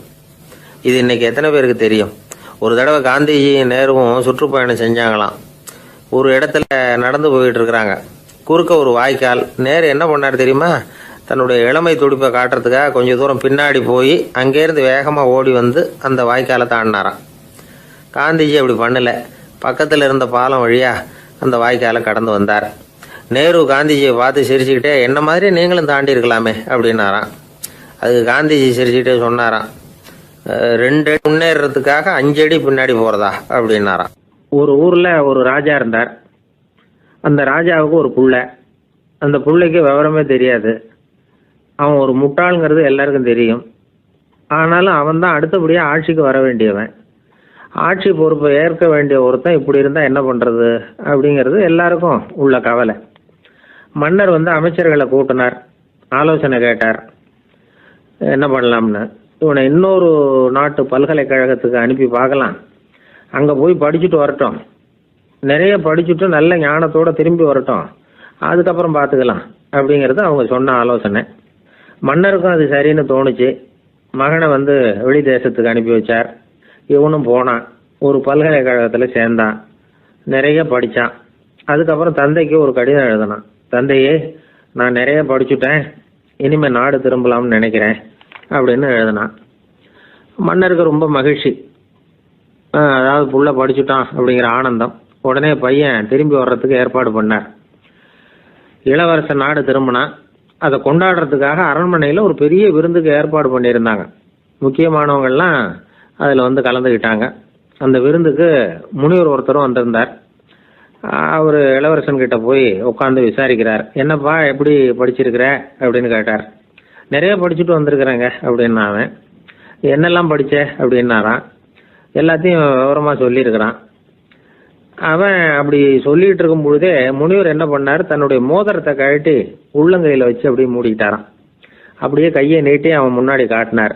இந்த பாருப்பா, என் கைக்குள்ள என்ன இருக்கு சொல்லு பார்க்கலாம் அப்படின்னாரான். இளவரசன் ஒரு கணம் யோசிச்சான். அதுக்கப்புறம், உங்கள் கைக்குள்ள இருக்கிறது வட்டமான ஒரு பொருள், நடுவில் ஒரு துளை இருக்கும் அப்படின்னு முனிவர் திகைச்சு போட்டார். பையன் பெரிய அறிவாளி ஆகிட்டான் போல இருக்க அப்படின்னு நினச்சிட்டார். அதுக்கப்புறம் கேட்டார், சரி, என் கையில் இருக்கிறது வட்டமான பொருள், நடுவில் துளை இருக்குங்கிறத சொல்லிவிட்டேன், அதோட பேர் என்ன, அதை சொல்லு அப்படின்னாராம். இளவரசன் கொஞ்சம் யோசனை பண்ணியிருக்கான். அப்புறம் சொன்னானா, முனிவரே, நான் படித்த விஞ்ஞானம் உங்களுக்கு பதில் சொல்கிறதுக்கு உதவலை, இருந்தாலும் பதில் சொல்கிறேன், அது ஒரு வண்டி சக்கரம் அப்படின்னானா. இப்போதான் முனிவர் யோசிச்சாராம். அவருக்கு புரிஞ்சுதான், அதாவது முட்டாளை படிக்க வைக்கலாம், ஆனால் சிந்திக்க வைக்க முடியாது அப்படிங்கிறத அவர் புரிஞ்சுக்கிட்டாராம். தகவல் அறிவு ஞானமாகாது அப்படிங்கிறார் ஓஷோ. ஏன்னா தகவல்கள் மாறுதலை ஏற்படுத்துறது இல்லை, ஆனால் ஞானம்ங்கிறது மாறுதலால் உண்டாகக்கூடிய ஒன்று. அதுதான் ரெண்டுக்கும் உள்ள வித்தியாசம். மனம் சரியான வழிக்கு வரணும், அதுக்கப்புறம் படிக்கிற கல்வி தான் உண்மையான கல்வி. சரி, மனம் சரியா வர்றதுக்கு என்ன வழி அப்படின்னு கேட்டா, மனிதன் முழு மாறுதலுக்கான வழிமுறை தியானம் தான் அப்படிங்கிறார் அவர். அதனாலதான் நிறைய படிச்சிருக்கேன்னு சொல்றவன் எல்லாம் ஞானம் உள்ளவன் நினைச்சிடக்கூடாது. ஒருத்தர் இன்னொரு பெரிய மனிதரை அழைச்சிட்டு அறிமுகப்படுத்தினாராம். சார் நிறைய படிச்சிருக்கார், 3 MA வாங்கியிருக்கார், ஆனா ஒரு விஷயம், அப்பப்போ கொஞ்சம் திருடுவார், அவ்வளவுதான், மற்றபடி அவர் ஒரு பெரிய அறிவாளி தான் அப்படின்னாராம். ஒரு ஊர்ல ஒரு மன்னர் இருந்தார். அந்த ஊர்ல அடிக்கடி சேவல் சண்டை நடக்கிறது வழக்கம். அரண்மனையில் ஒரு ஆள் இருந்தான். மன்னருக்காக அவன் ஒரு சேவல் வாங்கிட்டு வந்தான். சண்டை போடுறதுக்காக அந்த சேவலை தயார் பண்ணிகிட்டு இருந்தான். கொஞ்ச நாள் ஆச்சு. மன்னர் அந்த ஆளை கூப்பிட்டார். என்னப்பா சேவல் தயாராகிட்டுதா அப்படின்னு கேட்டார். இன்னும் அது தயாராகல மன்னா, இன்னும் வளரல, அதுக்கான தகுதி இன்னும் அதுக்கு வரல அப்படின்னா. எதனால் அப்படி சொல்கிறேன்னாரு. கோபம் ரொம்ப கடுமையாக இருக்குது அப்படின்னா. சரி அப்படின்னு விட்டுட்டார். மறுபடியும் கொஞ்ச நாள் ஆச்சு. இப்போ எப்படி நிலைமை, சேவல் தயாரா அப்படின்னார். இன்னும் இல்லை அரசே, மற்ற சேவல் எங்கேயாவது கூவுற சத்தம் கேட்டால் உடனே இது பரபரப்பாயிடுது, பக்கத்தில் ஒரு சேவலின் நிழலை கண்டா கூட இது பரபரப்பாயிடுது அப்படின்னா. சரி இன்னும் கொஞ்ச நாள் ஆகட்டும்னு விட்டுட்டார். கொஞ்ச நாள் ஆச்சு. இப்போ மறுபடியும் விசாரித்தார். இன்னும் நம்ம சேவலுக்கு அந்த தகுதி வரலமன்னா, போராட்ட உணர்வு அதுக்கு இன்னும் இருந்துக்கிட்டு தான் இருக்குது, உள்ளே மெதுவாக தான் எரிய ஆரம்பிச்சிருக்குது போராட்ட உணர்வு, அப்படி இருக்கக்கூடாது, அது பற்றி எரிய வேண்டாமா அப்படின்னா. இன்னும் கொஞ்ச நாள் ஆச்சு. இப்போ எப்படின்னு கேட்டார். இப்போ அவன் சொன்னான், மன்னா கிட்டத்தட்ட அது போருக்கு தயாராகிட்டுது அப்படின்னு நினைக்கிறேன்னா. எதனால் அப்படி சொல்கிற அப்படின்னு கேட்டார். மற்ற சேவலின் குரலை கேட்டால் அது அசைகிறதே இல்லை, ஒரு பொம்மை மாதிரி ஆயிடுது, அதுக்கு உள்ள ஒரு நுட்பமான விழிப்புணர்வு வந்துட்டுது, அதனால் அது அமைதியாக இருக்குது, மௌனமாக இருக்குது. இனிமேல் அதுக்கு இணையான சேவலே கிடையாது. வெற்றி பெற அது போராட வேண்டிய அவசியமே இல்லை, அதை பார்த்த உடனே எதிரி சேவல்கள் பயந்துட்டு ஓடி போடும் அப்படின்னு சொன்னானான். அந்த சேவலை வளர்த்தவர் சி சிங் சு அப்படின்னு பேர். இந்த சுசுகி சொன்ன கதையும் அது. ஞானிகள் என்ன சொல்கிறாங்க தெரியுமா, அந்த சேவலின் ரகசியத்தை நீயும் கற்றுக்கொள், நீ அப்படி ஆயிடு, சண்டை போடாமலே வெற்றிகள் பெறுகிற நுட்பத்தை புரிந்துகொள். இதுதான் ஞானிகள் உபதேசம். ஒரு குருக்கிட்ட ஒருத்தன் போயிருக்கிறான். எனக்கு சண்டை போட கற்றுக் கொடுங்கண்ணா. அதுக்கு என்ன செய்யணும்னார். என்ன உங்கள் மாணவனாக சேர்த்துங்கண்ணா. சரி இப்போ உன்னுடைய பலம் என்னன்னு கேட்டிருக்கார். இப்போ நான் தனி ஆளாக இருந்து ஒரு 100 பேரை சமாளிப்பேன் நானா. சரி அப்படின்னா என்னுடைய மாணவனாக உன்னை சேர்த்துக்கிறேன்ருக்கார். சேர்த்துக்கிட்டார். 6 மாதம் பயிற்சி கொடுத்தார். அதுக்கப்புறம் இவனை கூப்பிட்டு கேட்டார், இப்போ உன்னுடைய திறமை எவ்வளவுன்னு. இப்போ நான் தனி ஆளாக இருந்து ஒரு 50 பேரை சமாளிப்பேன் நானா. இன்னும் உனக்கு பயிற்சி தேவைன்னாராம். தொடர்ந்து சில நுட்பங்களை எல்லாம் சொல்லி கொடுத்துருக்கிறார். 1 வருஷம் ஆச்சு. எல்லாத்தையும் கற்றுக் கொடுத்துட்டார். அப்புறம் கூப்பிட்டு கேட்டார், இப்போ உன்னுடைய திறமை எப்படிப்பா, எதிரிகள் எத்தனை பேரை உன்னால் சமாளிக்க முடியும்னாராம்.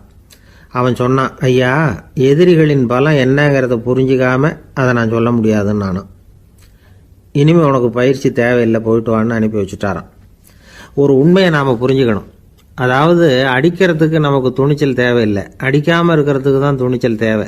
அடித்தா திருப்பி அடிக்கிறவன் மன உறுதி உள்ளவன் இல்லை, அடித்தா திருப்பி அடிக்காமல் இருக்கிறான் பாருங்க, அவன் தான் மன உறுதி உள்ளவன். ஒருத்தன் தலை திரிக்க வேகமாக ஓடிக்கிட்டு இருந்தான். எங்கடா ஓடுற அப்படின்னா, எதுக்கு வந்தவன், ஒரு சண்டையை நிறுத்தத்தான் இப்படி ஓடுறேன் அப்படின்ட்டுருக்கான். யாருக்கும் சண்டை, எனக்கும் இன்னொரு ஆளுக்கும் சண்டை அப்படின்னு அவன். எது ரொம்பவும் கஷ்டமான காரியம் அப்படின்னு கேட்டார் ஒருத்தர். ஒருத்தருக்கு ஒருத்தர் சண்டை போடாமல் இருக்கிறது தான் ரொம்ப கஷ்டமான காரியம் அப்படின்னு தோணுது. ஒரு நாட்டுக்கும் இன்னொரு நாட்டுக்கும் சண்டை, நாட்டுக்குள்ளேயே ஒரு குரூப்புக்கும் இன்னொரு குரூப்புக்கும் சண்டை. ஏன் சண்டை போட்டுக்கிறீங்கன்னு கேட்டு பாருங்கள். நாங்கள் சமாதானத்துக்காக தான் சண்டை போட்டுக்கிறோம் அப்படிம்பாங்க. வாழறதுக்காக பிறந்த மனுஷன் லட்சியத்துக்காக உயிரை விட தயார் அப்படின்னு சொல்லிகிட்டு இருப்பான். அப்படி உயிரை விடுறவங்கள நாமளும் பாராட்டுவோம்.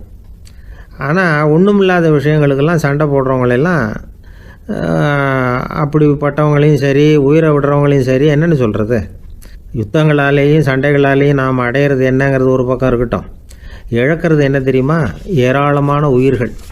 ரத்தம் சிந்துறதுக்கு நான் தயார் அப்படின்னு மார்தட்டி சொல்லலாம். ஆனால் ரத்தம் சிந்தினா உயிர் காத்துக்கிட்டு இருக்க தயார் இல்லை. அதாவது உயிர் நமக்காக காத்துக்கிட்டு இருக்க தயார் இல்லை. இழக்கிற ரத்தத்தை ஈடுகட்டினா தான் உயிரை காப்பாற்ற முடியும். அதனால் இது சம்மந்தமாக ஆராய்ச்சி செய்கிற கட்டாயம் ஏற்பட்டு போச்சு. அதோட விளைவாக புதுசாக ஒன்றை கண்டுபிடிச்சிருக்கிறாங்க.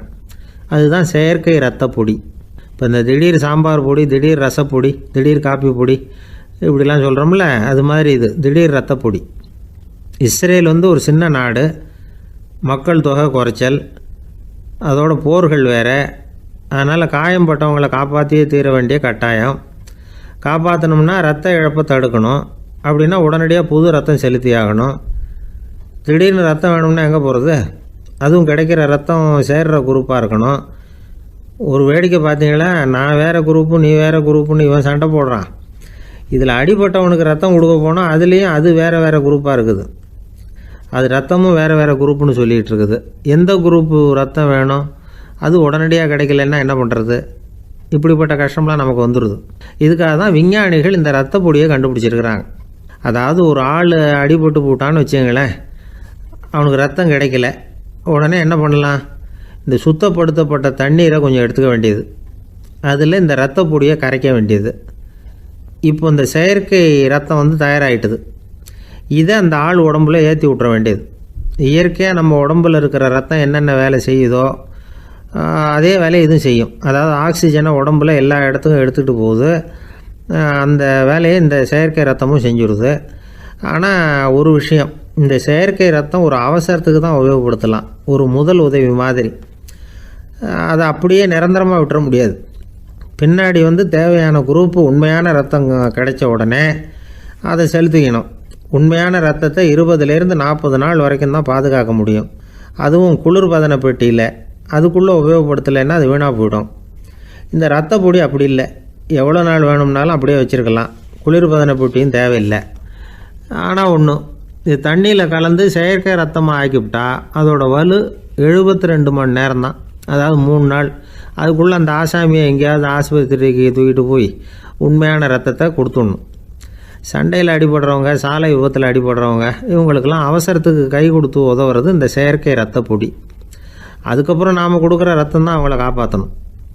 இன்றைக்கி வந்து ரத்தத்தை தானமாக கொடுக்க தயாராக இருக்கிற நல்ல உள்ளங்கள் ஏராளம். எவ்வளவு ஆக்சிடெண்ட்டு, ஆப்ரேஷன், இதில் சம்மந்தப்பட்டவங்களை வந்து காப்பாற்றுறது நாம் தானமாக கொடுக்குற ரத்தம் தானே.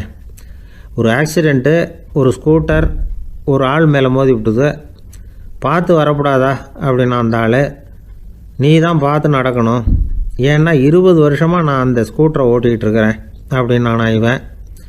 இதுக்கு அவன் சொன்னானா, நீ தான் பார்த்து ஓட்டணும், ஏன்னா 40 வருஷமாக நான் இப்படி நடந்துக்கிட்டு இருக்கிறேன் அப்படின்னு நானா. ஒருத்தர் அவசரமாக போய்கிட்டு இருந்தார். எங்கே போய்கிட்டு இருக்கீங்க அப்படின்னு கேட்டார் ஒரு பெரியவர். கடைக்கு போகிறேன் சார், சாமான் வாங்கிறதுக்கு அப்படின்னார். அங்கே போகிறதுக்கு முன்னாடி தெரிஞ்சிக்க வேண்டியதெல்லாம் தெரிஞ்சுக்கிட்டீங்களா அப்படின்னு கேட்டார் பெரியவர். கடைக்கு போய் காசை கொடுத்து ஒரு பொருளை வாங்கிட்டு வரப்போகிறோம், இதில் தெரிஞ்சிக்க வேண்டியது என்ன இருக்குது அப்படின்னார் அலட்சியமாக. இப்போ அந்த பெரியவர் பேச ஆரம்பித்தார். இந்த உலகத்தில் எந்த ஒரு செயலில் இறங்குறப்பவும் நாம் நல்லா ஆலோசனை பண்ண வேண்டிய விஷயம் 5 அப்படின்னார். உதாரணமாக, ஒருத்தன் கடைக்கு போய் ஏதோ ஒரு பொருளை வாங்கிட்டு வர போகிறான்னு வச்சுக்கோங்களேன். அப்போ கூட அவன் வந்து 5 விஷயங்களை பற்றி தெரிஞ்சுக்க வேண்டியிருக்குது அப்படிங்கிறார் அவர். முதல்ல அந்த பொருள் எப்படிப்பட்டது அப்படிங்கிறத தெரிஞ்சுக்கணும். 2வதாக தன்னை பற்றியும் தெரிஞ்சுக்கணும். அப்போ தான் அந்த பொருள் தனக்கு தேவையா இல்லையா அப்படிங்கிறத புரிஞ்சுக்க முடியும். 3வதாக தெரிஞ்சுக்க வேண்டியது ஒன்று இருக்குது. அது என்னன்னா, அந்த பொருளை அடையறதுக்கு வழி என்ன அப்படிங்கிறது தெரிஞ்சுக்கணும். அதாவது எவ்வளவு பணம் கொடுத்தா அது கிடைக்கும், இது மாதிரியான விஷயங்கள்.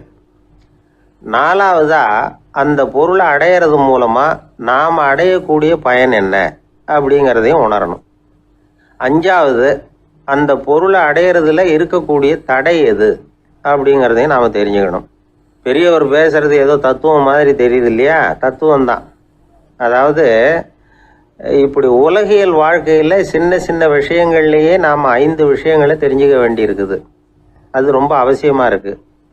பேரின்ப நிலைன்னு சொல்கிறாங்கல்ல, அது மாதிரி பெரிய சமாச்சாரங்கள்லேயும் இந்த 5 விஷயங்களை நாம் தெரிஞ்சுக்க வேண்டியிருக்குது. அதுக்கு பேர் என்னன்னா அர்த்த பஞ்சகம்.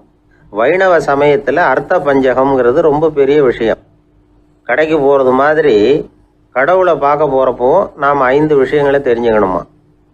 முதல்ல பரம்பொருள் அப்படிங்கிறது என்ன, அதோட தன்மைகள் என்ன, இதை தெரிஞ்சுக்கணும். இதுக்கு பேர் என்னன்னா பரமாத்ம ஸ்வரூபம் அப்படின்னு பேர். 2வது, நாம் யார், நம்மோட தன்மை என்ன அப்படிங்கிறத தெரிஞ்சுக்கணும். நான் யாருன்னு எனக்கே தெரியலங்கிறப்போ இதை நான் சொல்கிறேன்னு இது என்னுடையதுன்னு சொல்கிறது தப்பு தானே. அப்புறம் 3வது விஷயம், பரம்பொருளை நாம் அடையிறதுக்கு வழி எது, இதை தெரிஞ்சுக்கணும். இது வந்து உபாய ஸ்வரூபம் அப்படின்னு பேர். 4வது விஷயம், நாம் அடைய வேண்டிய பயன்கள் என்ன அப்படிங்கிறது தெரிஞ்சுக்கிறது. இதுக்கு புருஷார்த்தம் அப்படின்னு பேர். 5வது, அந்த பயனை வந்து அடைய விடாமல் தடுக்கிற தடைகள் யாவை அப்படிங்கிறது தெரிஞ்சுக்கிறது. இது வந்து விரோதி ஸ்வரூபம். இதைத்தான் தடையியல் அப்படின்னு சொல்கிறாங்க. அதாவது பரமாத்மாவை பற்றிய அறிவு, ஜீவாத்மாவை பற்றிய அறிவு, உபாயம் பற்றிய அறிவு, புருஷார்த்தம் பற்றிய அறிவு, இந்த 4 அறிவுக்கும் எதிரடையா, அதாவது அதையெல்லாம் தப்பாக புரிஞ்சுக்கிறதால உண்டாகக்கூடிய அறிவு விரோதி ஸ்வரூபம். என்ன இது தகவலில் ஏதாவது கதை சொல்லுவீங்கன்னு பார்த்தா ஏதோ தத்துவம் பேசிகிட்டு இருக்கிறீங்களே அப்படின்னு நினைக்கலாம். இதுவும் தெரிஞ்சுக்க வேண்டிய ஒரு பெரிய விஷயந்தான். காதில் போட்டு வச்சா எப்போவாவது உபயோகப்படும்.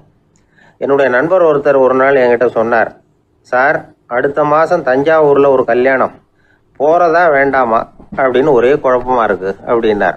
நான் உடனே இந்த அர்த்த பஞ்சக உபதேசம் பண்ண ஆரம்பித்தேன்.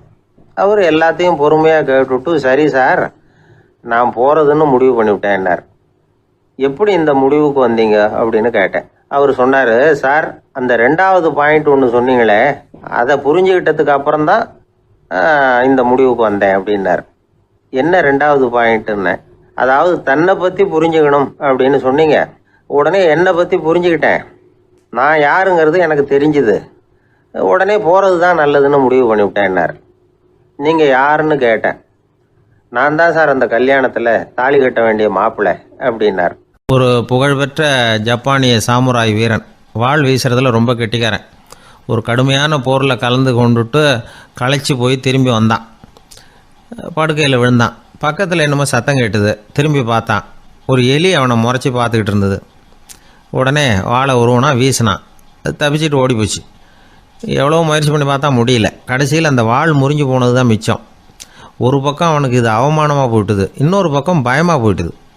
எவ்வளவோ போர்களில் எதிரிகளை பந்தாடினவன் அவன் ஒரு எலிகிட்ட தோற்று போய்டுறதா அவனால் சகிச்சிக்க முடியல. மனைவிகிட்ட சொன்னான் இப்படி நடந்துட்டுதுன்னு. அவள் சிரிச்சா, உங்களுக்கு புத்தியே இல்லை, எலியை போய் யாராவது வாளால் வெட்டுவாங்களா அப்படின்னு அந்த அம்மா சொன்னதும், நீ என்ன சொல்கிறேன்னா, ஒரு பூனையை கொண்டுட்டு வந்துட்டால் போதும், அதுக்கப்புறம் ஏன் எலி வரப்போகுது அப்படின்னு அந்த அம்மா. உடனே ஒரு பூனை வந்து சேர்ந்தது. அது சாதாரண பூனை இல்லை, வீர சாகசங்கள்லாம் செஞ்சு பழக்கப்பட்ட பூனை, பெரிய இடத்துல வளர்ந்தது. அதை கொண்டுட்டு வந்துட்டாங்க. அந்த பூனை குறி பார்த்து எலி மேலே பாஞ்சுது. ஆனால் அந்த எலியை சுலபமாக தப்பிச்சு போட்டுது. அடுத்தபடியாகவும் பாயறதுக்கு முயற்சி பண்ணிச்சு அந்த பூனை. ஆனால் அந்த எலியோ ரொம்ப தந்திரமாக திடீர்னு அந்த பூனையின் முகத்துக்கு நேராக பாஞ்சுது. அவ்வளவுதான். அந்த பூனை பயந்து போய் ஒரே தாவா தாவி ஜன்னல் வழியாக வெளியில் ஓடி போச்சு. அந்த வீரனுக்கு இது ஒரு பெரிய அதிர்ச்சியாக இருந்தது. அடுத்தபடியாக யோசனை பண்ணான். ராஜா வளர்த்துக்கிட்டு இருந்த அரண்மனை பூனையை ஒரு நாள் ஏரவலா கேட்டு வாங்கிட்டு வந்தான். ஊர் உலகம்லாம் பேர் வாங்கின பூனை இது. அந்த பூனையாலும் அந்த எலியை ஒன்றும் செய்ய முடியல. வீரனுக்கு ரொம்ப அதிர்ச்சி. அந்த அரண்மனை பூனைகிட்டையே போய் புலம்புனான்.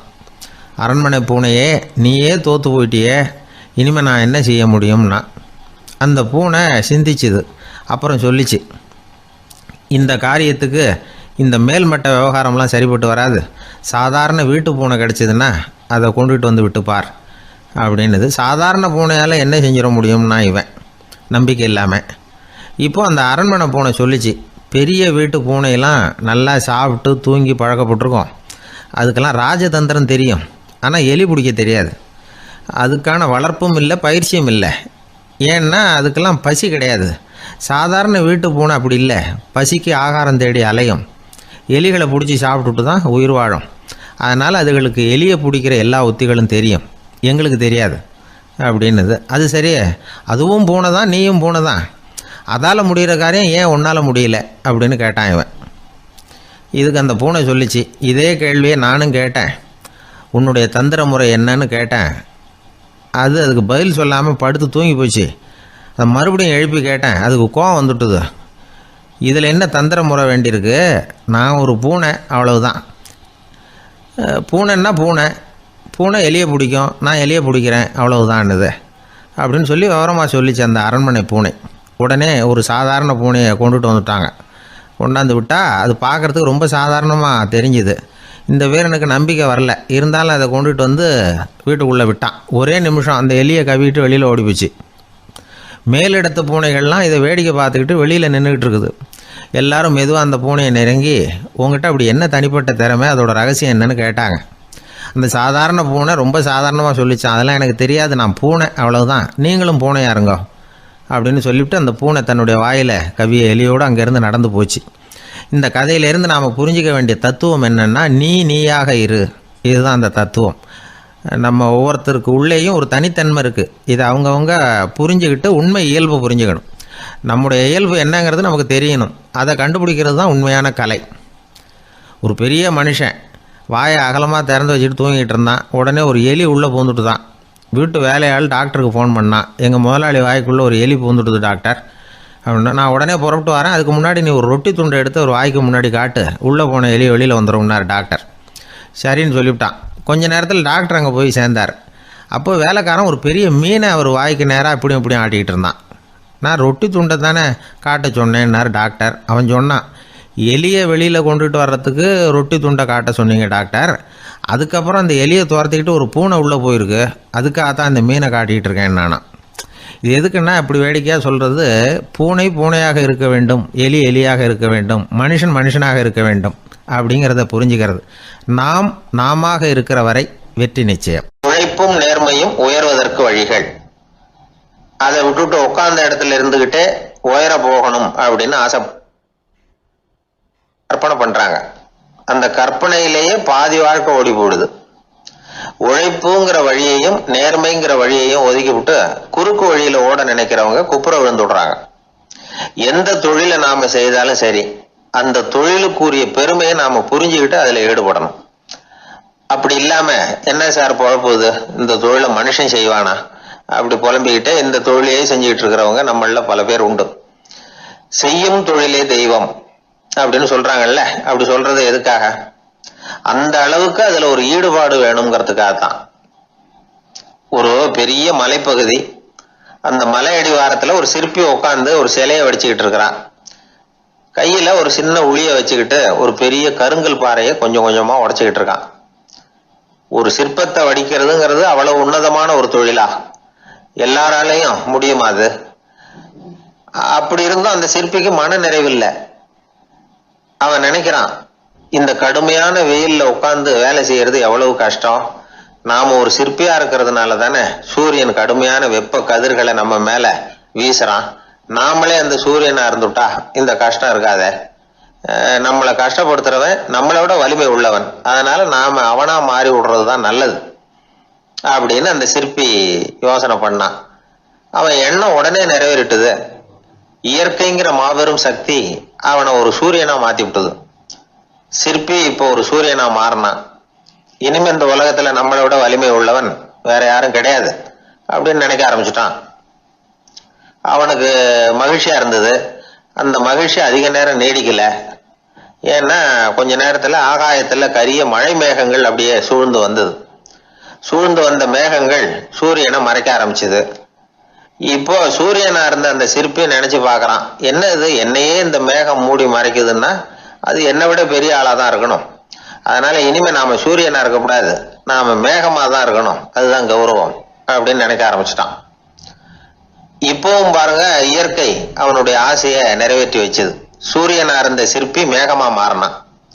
வான வீதியில அப்படியே உல்லாசமா வர ஆரம்பிச்சான். அந்த உல்லாசமும் அதிக நேரம் நீடிக்கல.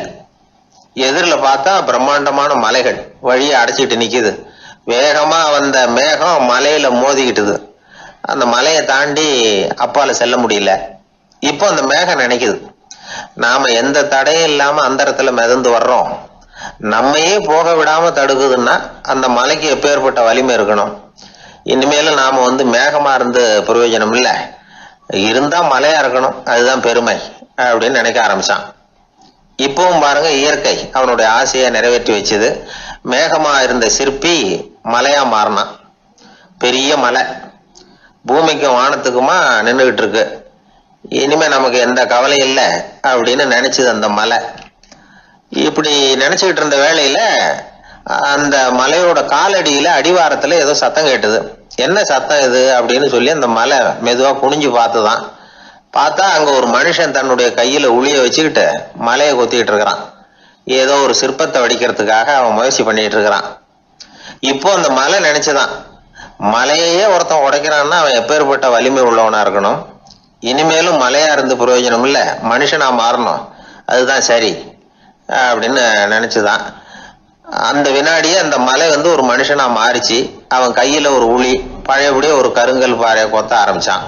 அந்த ஆள் பழைய நிலைமைக்கு வந்துட்டான். இந்த கதையிலிருந்து நாம தெரிஞ்சுக்க வேண்டியது என்னன்னா, தன்னுடைய உண்மையான பலம் என்னங்கிறது தெரியாமலே தாவி தாவி தடுமாறிக்கிட்டு இருக்கிறான் மனுஷன் அப்படிங்கிறது தான். இனிமேலாவது அதை புரிஞ்சுக்கணும், புரிஞ்சுக்கிட்டு புறப்படணும் வாழ்க்கையில வெற்றி பெறறதுக்கு. ஒரு குடும்ப தலைவருக்கு விபரீதமா ஒரு ஆசை வந்துதான். அதாவது ஒரு நாள் பூராவும் புடவை கட்டிக்கிட்டு மனைவி செய்கிற வீட்டு வேலைகள், சமையல் வேலைகள் எல்லாத்தையும் தானே செய்யணும், மனைவிக்கு ஆண் வேஷம் போட்டு ஆபீஸுக்கு அனுப்பி வச்சுடணும் அப்படின்னு ஆசைப்பட்டான். இதுதான் அந்த ஆசை. அதே மாதிரி செஞ்சான். பெண் வேஷத்துல சமையல் பண்ணிட்டு இருந்தான். இருட்டி விட்டுது. இந்த சமயத்துல வாசல் கதவு தட்டப்படுற சத்தம் கேட்டுது. ஓடி போய் திறந்தான். பக்கத்து வீட்டு அம்மா கிடுகிடுன்னு உள்ள வந்துட்டாங்க, காப்பி பொடியோ ஏதோ வாங்கறதுக்கு. இவன் பயந்து போய், கமலாம்மா, நான் சுசீலா இல்ல, சுசீலாவோட புருஷன், பெண் வேஷத்துல இருக்கிறேன், சும்மா ஒரு சேஞ்சுக்காக அப்படின்னா. உடனே அந்த அம்மா கிட்ட வந்து, பயப்படாத, நானும் கமலா இல்ல, கமலாவோட புருஷன், இதுவும் சும்மா ஒரு சேஞ்சுக்காகத்தான் அப்படின்னானா. இப்படி வாழ்க்கைய விபரீதமா நினைச்சுக்கிட்டு வேற வேற கற்பனைகள்ல வீணாக்கிக்கிட்டு இருக்கிறவங்க தான் ரொம்ப அதிகம். நாம அதுவா மாறணும்னு நினைக்கிறது தப்பு, நாம இருக்கணும் அப்படின்னு நினைக்கிறது தான் உண்மை, அதுதான் சரி. அந்த சிற்பி என்னென்னோ கற்பனை பண்ணி கடைசியில மறுபடியும் சிற்பியாகவே வந்து சேர்ந்தான் பாருங்க. அதனால நம்முடைய உண்மையான பலம் என்ன அப்படிங்கறத தெரிஞ்சுக்கிட்டு நடந்துகிட்டோம்னா வாழ்க்கையில எப்பொழுதும் வெற்றி நிச்சயம். அன்பா இருக்கணும்னு அநேக பெரியவங்க சொல்லியிருக்கிறாங்க. நாமளும் அதை கேட்டுட்டு அன்பு காட்டுறதுக்கு தயாரா தான் இருக்கிறோம். அதை வாங்கறதுக்கு தான் ஆளை காணும். இருந்தாலும் அன்புல எத்தனையோ வகை உண்டு. அதை சரியா புரிஞ்சுக்கிட்டு அதுக்கப்புறம் அன்பு காட்ட ஆரம்பிக்கணும். வகையை புரிஞ்சுக்காம அன்பு காட்டினா வம்புல மாட்டிக்க வேண்டியதுதான். அன்புன்னா சாதாரணமா நினைச்சு விடாதீங்க. அதுல எவ்வளவு விதம் தெரியுமா? இரக்கம், கருணை, காருண்யம், பந்துத்துவம், பட்சம், பாசம், நேசம், விசுவாசம், அபிமானம், காதல், பக்தி, இப்படி பல விதமா அதை பத்தி சொல்லி வச்சிருக்கிறாங்க பெரியவங்க. இந்த வார்த்தைகள்லாம் நாம கேள்விப்பட்டது தான். இருந்தாலும் அதுகளுக்குள்ள என்ன வித்தியாசம்னு கேட்டா சரியா சொல்ல தெரியாது. அதனால இந்த வார்த்தைகளுக்கெல்லாம் பெரியவங்க என்ன விளக்கம் சொல்றாங்கன்னு இப்போ பார்க்கலாம். எளியவர்கள் மேல செலுத்துற அன்பு இருக்கு பாருங்க, அதுக்கு இரக்கம்னு பேரு. அறிவு பலம், சரீர பலம், இது ரெண்டும் இல்லாதவங்க மேல, அதாவது வலிமையற்றவர்கள் மேல செலுத்துற அன்பு இருக்கு பாருங்க, அதுதான் கருணை. எறும்புல இருந்து யானை வரைக்கும் சகல ஜீவராசிகள் மேலேயும் காட்டுற அன்புக்கு காருண்யம்னு பேரு, ஜீவகாருண்யம். சிவி சக்கரவர்த்தி காட்டின அன்பு இந்த ரகம். உறவினர்கள், சொந்தக்காரங்க, அவங்க வசதியா இருந்தாலும் வறுமையில இருந்தாலும் வித்தியாசம் இல்லாம காட்டுற அன்பு இருக்கு பாருங்க, அதுக்கு பேரு பந்துத்துவம். ஒரு எஜமானன் வேலையாள்கிட்ட காட்டுற அன்பு இருக்கு பாருங்க, அதுக்கு பேரு தான் பட்சம். அவனும் தன்னை மாதிரி மனுஷன்தாங்கிற நினைப்பு வேணும். ஒரு தாய் தன்னுடைய குழந்தை மேல, ஒரு குழந்தை தன்னுடைய தாய் மேல செலுத்துற அன்புக்கு பாசம்னு பேரு. ஈருடல் ஓர் உயிர்னு நினைக்கிறது இது. ராமரும் கௌசலையும் இதுக்கு உதாரணம். தம்மை ஒத்த நண்பர்கள் கிட்ட செலுத்துற அன்புக்கு நேசம்னு பேரு. வயசு, செல்வம், அந்தஸ்து, இந்த வித்தியாசமெல்லாம் பார்க்காம அவங்க சுக துக்கத்துல சமபங்கு எடுத்துக்கிறது இது. கிருஷ்ணன் குசேலர்கிட்ட காட்டினது இந்த ரகம். வேலை செய்யறவன் முதலாளி கிட்ட காட்டுற அன்புக்கு விசுவாசம்னு பேரு. தேசத்து மேலையும் தாய்மொழி பேர்லையும் செலுத்துற அன்புக்கு அபிமானம்னு பேரு. தேசாபிமானம்னு சொல்றமே இதுதான். ஒரு கணவன் மனைவி பேர்ல காட்டுற அன்புக்கு காதல்னு பேரு. கடவுள் பேர்ல செலுத்துற அன்புக்கு பக்தின்னு பேரு. இப்படி அன்புல பல ரகம் இருக்கிறப்போ அதுல உள்ள வித்தியாசம் தெரியாம இடம் மாத்தி அன்பு காட்டினா இடைஞ்சல் தான். சரி, இந்த அன்பை பத்தி விஞ்ஞானம் என்ன சொல்லுது தெரியுமா? இதயத்தை பாதுகாக்கிறதுக்கு முக்கியமா தேவைப்படுற ஒண்ணு இந்த அன்பு தான்னு சொல்லுது. நெதர்லாந்து விஞ்ஞானிகள் இதை ஆராய்ச்சி பண்ணியே கண்டுபிடிச்சிருக்கிறாங்க. கொஞ்சம் முயல் குட்டிகளை 2 பிரிவா பிரிச்சாங்க. 2 குரூப்புக்கும் கொழுப்பு அதிகமா உள்ள ஆகாரத்தையே கொடுத்துக்கிட்டு வந்தாங்க. ஆனா ஒரு குரூப்புக்கு வெறுமன ஆகாரத்தை கொடுத்ததோட சரி, இன்னொரு குரூப் முயல்களுக்கு ஆகாரம் கொடுத்ததோட நிறுத்திக்கல. அதுக்கு முன்னாடி கூண்டுகளை திறந்து விட்டு முயல்களை கொஞ்ச நேரம் எடுத்து கொஞ்சி விட்டு அதுக்கப்புறமா ஆகாரம் கொடுத்தாராம் ஆராய்ச்சியாளர்.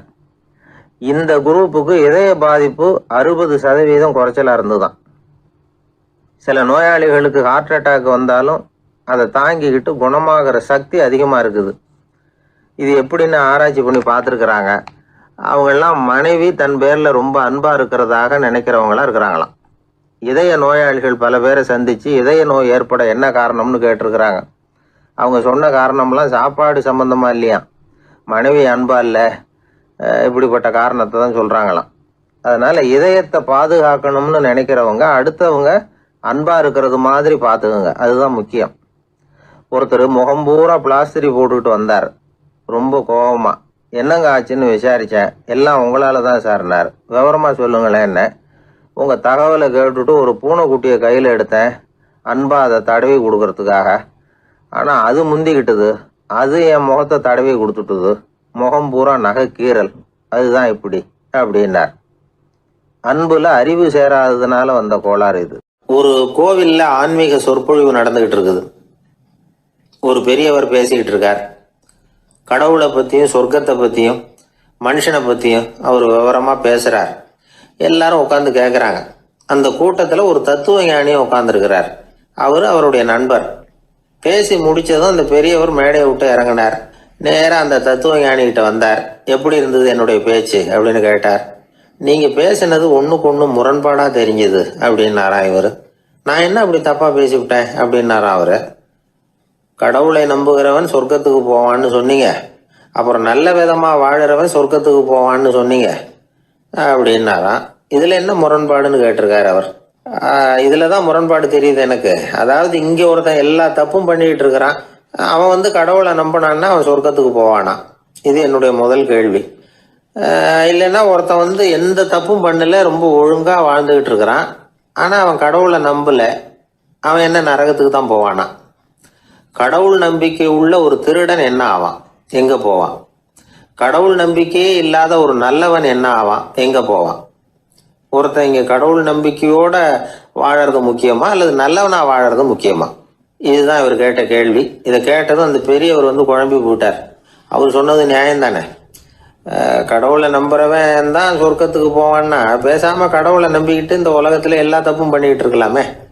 பேச்சாளர் குழப்பத்தோட வீட்டுக்கு போனார். படுத்து தூங்கினாரு. ஒரு கனவு வந்தது. கனவுல அவர் ஒரு ரயில்ல வேகமா போயிட்டு இருக்கிறார். எதிரில் உட்காந்துருக்கிறவரை பார்த்து நாம இப்ப எங்க போறோம்னு கேட்டார். சொர்க்கத்துக்கு போயிட்டு இருக்கிறோம் அப்படின்னாங்களாம். ரயில் போய் நின்னுது. இவர் இறங்கினார். இங்க கௌதம புத்தர் இருப்பார், சாக்ரட்டிஸ் இருப்பார், அவங்கள பார்க்கறதுக்கு ஒரு நல்ல வாய்ப்பு அப்படின்னு நினைச்சுக்கிட்டே அங்கேயும் இங்கேயும் பார்த்தார். அங்க யாருமே இல்லை. ஒரே பாலைவனம் மாதிரி இருக்குது. பச்சை இல்லை, பசுமை இல்லை, பூக்கள் இல்லை, மரம்லாம் மொட்டையா நிற்குது. எலும்பும் தோலுமா சில முனிவர்கள் அங்கேயும் எங்கேயுமா உட்காந்துருக்குறாங்க. இவர் அவங்க கிட்ட போய் இந்த புத்தர், சாக்ரட்டிஸ் இவங்கெல்லாம் எங்க இருக்கிறாங்கன்னு கேட்டாராம். அப்படி யாரும் இங்க இல்லையே, அவங்கெல்லாம் யாரு அப்படின்னு திருப்பி கேட்டிருக்கிறாங்க. இவருக்கு அதிர்ச்சியா போச்சு. அப்படின்னா அவங்க எங்க போயிருப்பாங்க? உடனே ரயில் நிலையத்துக்கு ஓடி வந்தார். அப்பதான் நரகத்துக்கு ஒரு ரயில் புறப்பட்டுக்கிட்டு இருந்தது. அங்கிருந்து அதுல ஏறி உட்கார்ந்தார். ரயில் வேகமா போச்சு. நரகம் நெருங்க நெருங்க காற்று குளிர்ச்சியா வீச ஆரம்பிச்சுதான். வெளியில பசுமையா இருந்துதான். அழகான மலர்கள், அழகான நீர்நிலைகள், நந்தவனங்கள், ரொம்ப அருமையா இருக்குது. ரொம்ப அங்க இருந்தவங்க எல்லாம் ரொம்ப மகிழ்ச்சியா உல்லாசமா வேற இருந்திருக்கிறாங்க. எங்க பார்த்தாலும் ஆடல் பாடல் உற்சாகம். இவர் ரயிலை விட்டு இறங்கினார். அவருக்கு சந்தேகம், இதுவா நரகம் அப்படின்னு விசாரிச்சிருக்காரு. ஆமா, இதுதான் நரகம்னாங்களாம். எனக்கு ஒரு சந்தேகம் இருக்காரு. என்னன்னு கேட்டிருக்காங்க. கௌதம புத்தரும் சாக்ரட்டிஸும் லாவோஸும் இவங்க மாதிரி இன்னும் பல பேரும் கடவுள் நம்பிக்கை இல்லாதவங்க, அவங்க எல்லாம் இங்க இருக்கிறாங்களா அப்படிங்கறதுதான் என்னுடைய சந்தேகம் அப்படின்னாரா. இப்ப அவங்க சொல்லியிருக்கிறாங்க, இப்ப நீங்க பாக்குறீங்களே பசுமையும் பச்சை பயிர்களும் ஆடல் பாடல்களும் அழகிய மலர்களும், இது எல்லாமே கௌதம புத்தரும் சாக்ரட்டிஸும் அது மாதிரி மகான்களும் இங்க வர ஆரம்பிச்ச பிறகுதான் உண்டாக ஆரம்பிச்சது. இந்த பிரதேசத்தை அவங்க அப்படியே மாத்திவிட்டாங்க.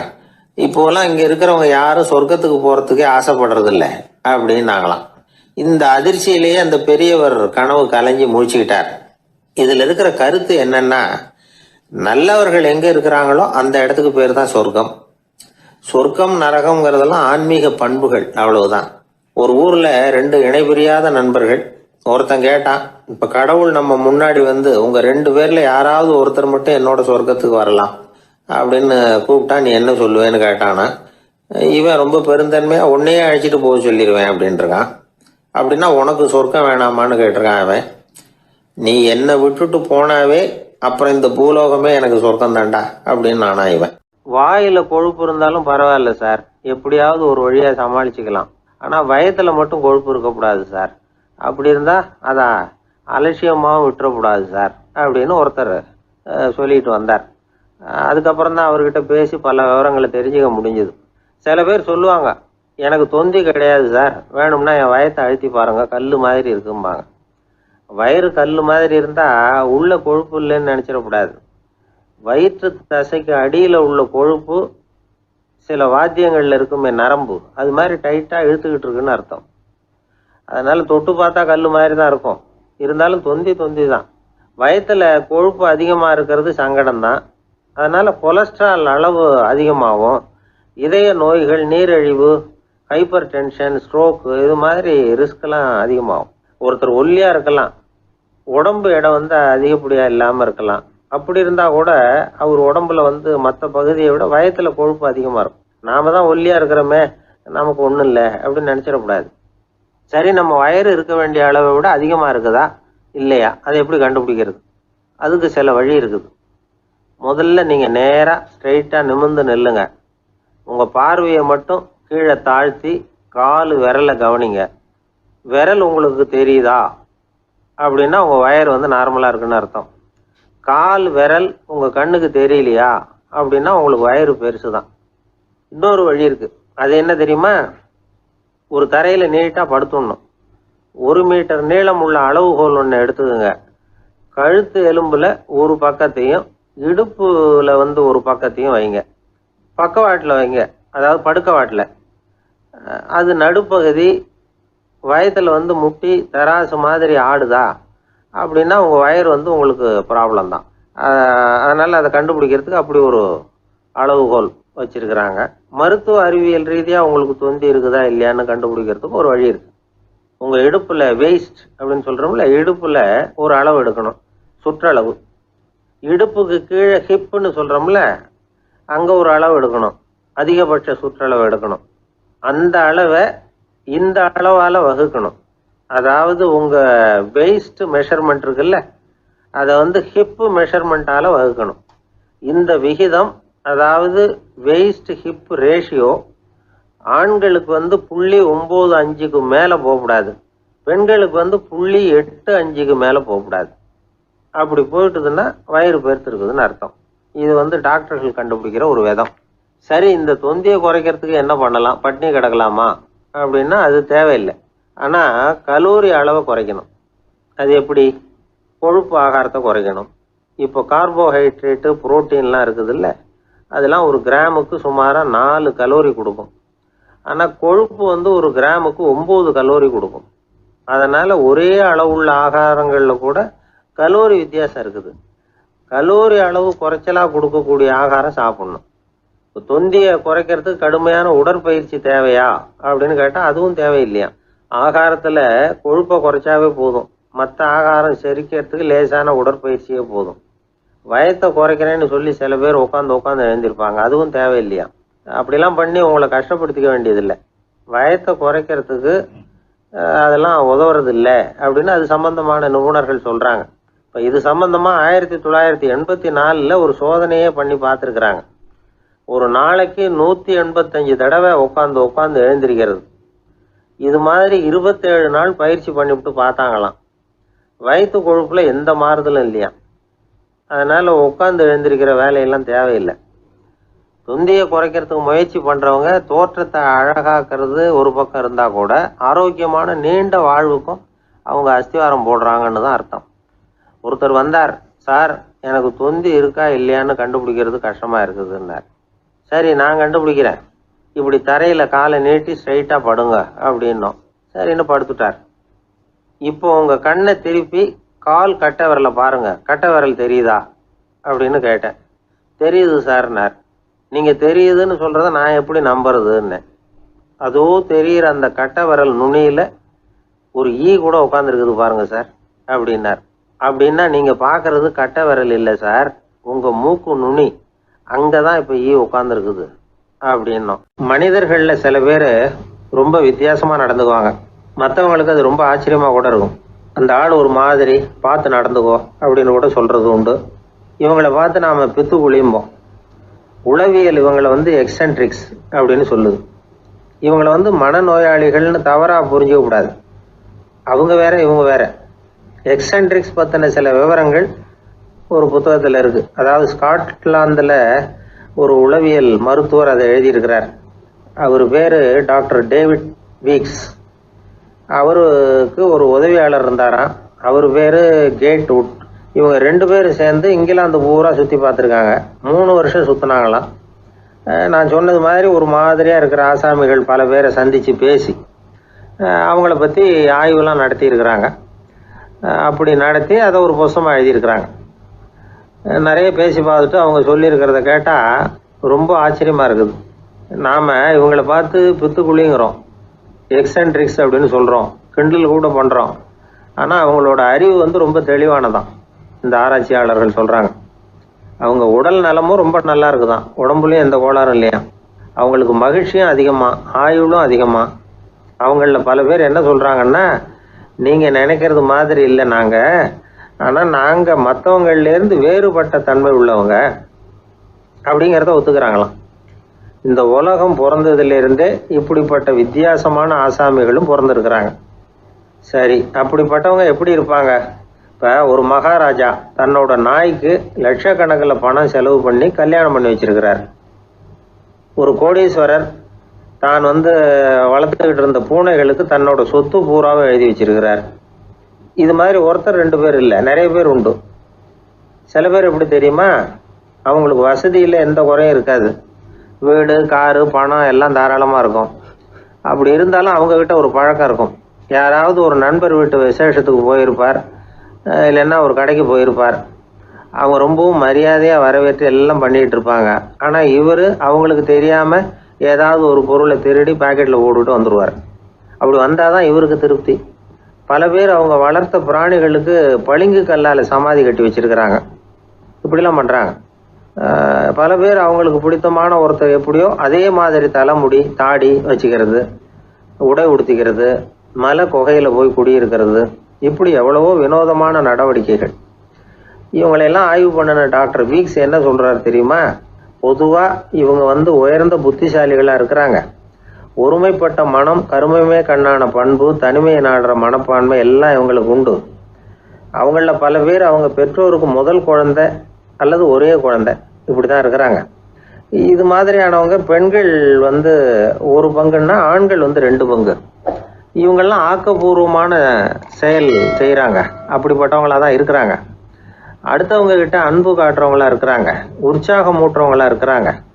அவங்களுடைய ஆக்கப்பூர்வமான பணிகளுக்கு ஊக்கம் கொடுத்தா அவங்க மன சந்தோஷமும் உடல் நலமும் பெருகும், ஆயுளும் கூடும். இதெல்லாம் அந்த டாக்டருடைய கண்டுபிடிப்பு. பித்துக்குழித்தனத்துக்கும் மனநோய்க்கும் வித்தியாசம் உண்டுங்கிறத சொல்கிறது தான் இந்த தகவல். அதனால் 2ம் ஒன்றுன்னு நினச்சிடக்கூடாது.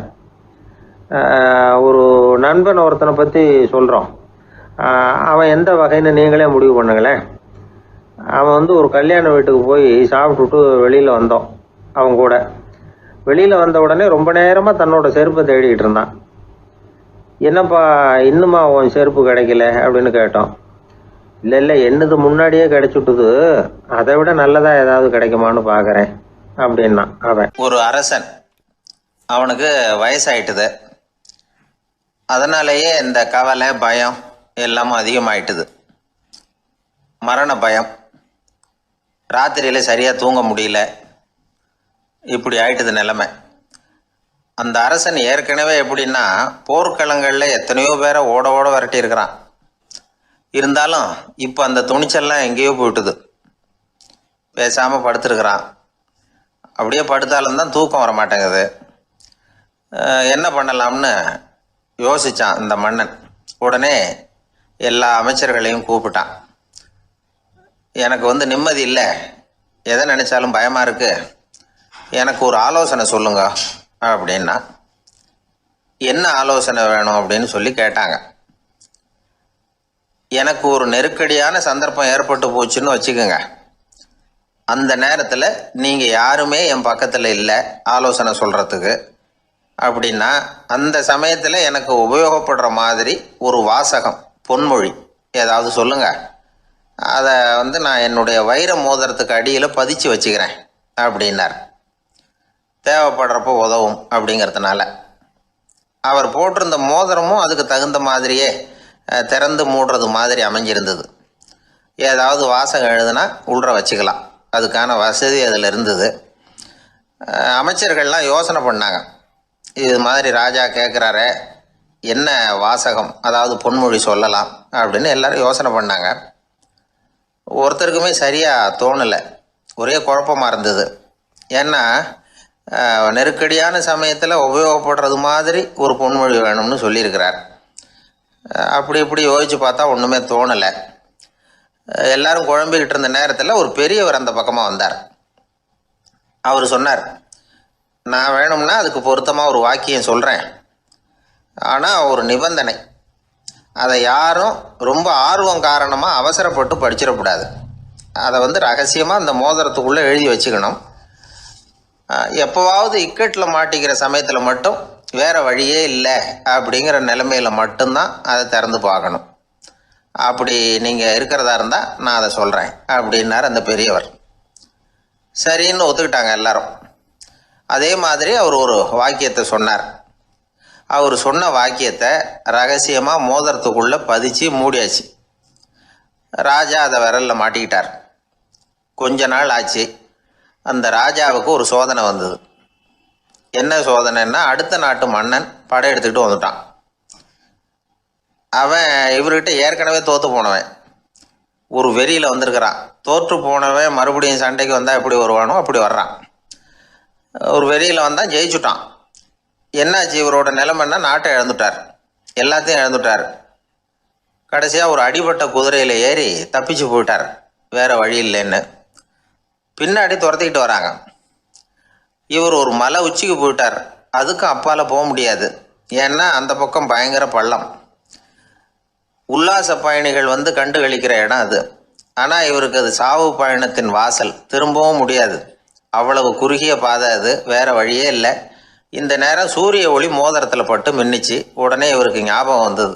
மோதிரத்தை திறந்து படிக்கிறார். அதில் இருந்த வாசகம், இந்த நிலையும் மாறிவிடும், this too will pass away. அவருக்கு ஒரு தைரியம் வந்தது. பின்னாடி வந்தவங்களும் திசை மாதிரி வேறு எங்கேயோ தேடி போயிட்டாங்க. அவங்க விரட்டிக்கிட்டு வரலைன்னா இவ்வளவு அழகான ஒரு இடம் இருக்கிறதே எனக்கு தெரியாமல் போயிருக்குமேன்னு நினச்சார். இவ்வளவு அழகை ரசிக்கிறதுக்காக ஒரு நாட்டையே கூட இழக்கலாம்னு தோணுச்சு அவருக்கு. அமைதியாக அந்த அழகை ரசித்தார். எதிரிகள்லாம் எங்கேயோ போயிட்டாங்க. மன்னர் நாடு திரும்பினார். மறுபடியும் படைகளை திரட்டினார். கொஞ்ச நாளில் படை எடுத்துக்கிட்டு போனார். யாருக்கிட்ட தோற்று போனாரோ அவரையே வெற்றி கண்டு திரும்பி வர்றார். வரவேற்பு விழா பிரமாவப்படுது.